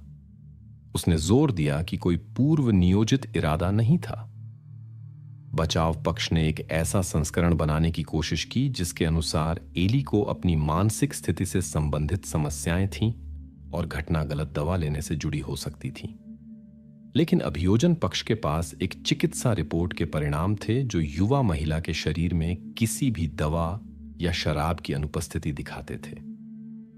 वकील के उसकी मानसिक स्थिति के बारे में अनुमान ने परिजनों को गहरा आघात पहुंचाया, क्योंकि एली की बेचैनी माइकल के लगातार ध्यान के कारण ही पैदा हुई थी।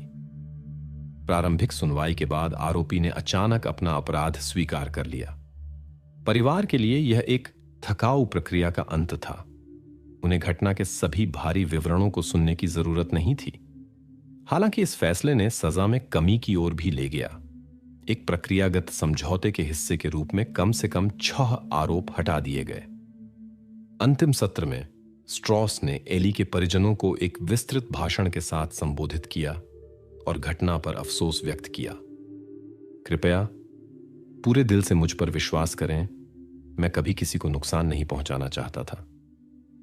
अगर सब कुछ बदलने का कोई रास्ता होता तो मैं बिना किसी हिचकिचाहट के एली की जगह ले लेता। युवा महिला के परिजनों ने इन शब्दों को एक और हेरफेर के रूप में महसूस किया। बाद में युवक की मां ने एली के परिवार से व्यक्तिगत रूप से मिलकर अपना गहरा खेद व्यक्त किया। वह यह समझ नहीं पा रही थी कि उसने इतने सालों तक एक ऐसे व्यक्ति को पाला था जो ऐसा करने में सक्षम था। उसका पश्चाताप बहुत अधिक ईमानदार लगा। अभियोजन पक्ष ने अधिकतम सजा पर जोर दिया। बचाव पक्ष ने अपेक्षित रूप से दया की मांग की। माइकल को 15 साल बाद समय से पहले रिहाई की संभावना के साथ लंबी कैद की सजा सुनाई गई। इसके अतिरिक्त उसे पीछा करने और धमकियों के लिए 1.5 साल और अनुचित व्यवहार के लिए 1 साल की सजा मिली। सभी सजाएं क्रमिक रूप से भुगतनी होंगी। न्यायाधीश की राय में आरोपी सुधार का एक मौका पाने का हकदार था। पहले से हिरासत में बिताए समय को ध्यान में रखते हुए उसकी पहली रिहाई की संभावना वर्ष 2036 में होगी, अगली 2041 में। इस फैसले ने वेग परिवार में आक्रोश पैदा किया।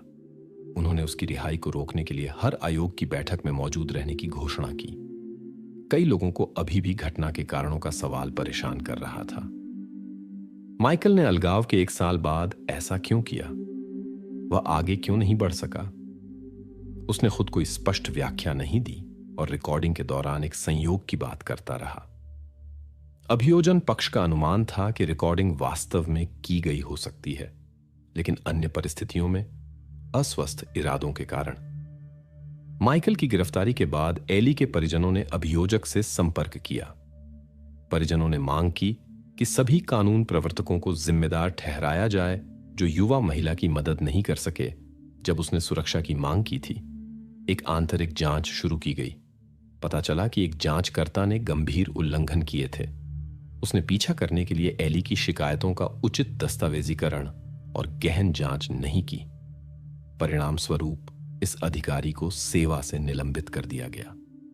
जेल में माइकल ने अपने सेलमेट को एली के बारे में परेशान करने वाली जानकारी दी और संकेत दिया कि वह अकेली पीड़ित नहीं थी।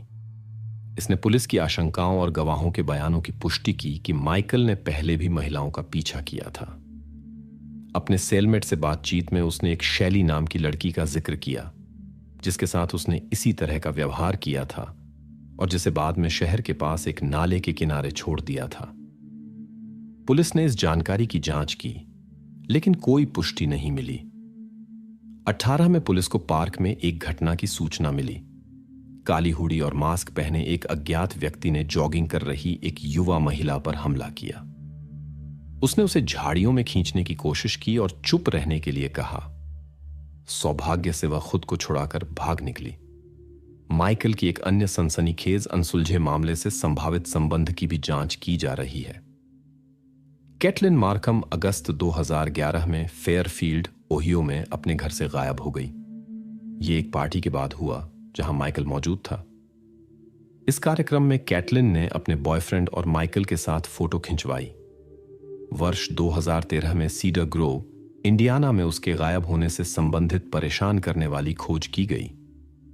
जांचकर्ताओं ने इस घटना में अन्य मामलों जैसी कार्यप्रणाली पाई। जांच आज भी जारी है। इस व्यक्ति के अन्य समान मामलों में शामिल होने के संदेह हैं, लेकिन अब तक पर्याप्त सबूत नहीं मिल सके हैं।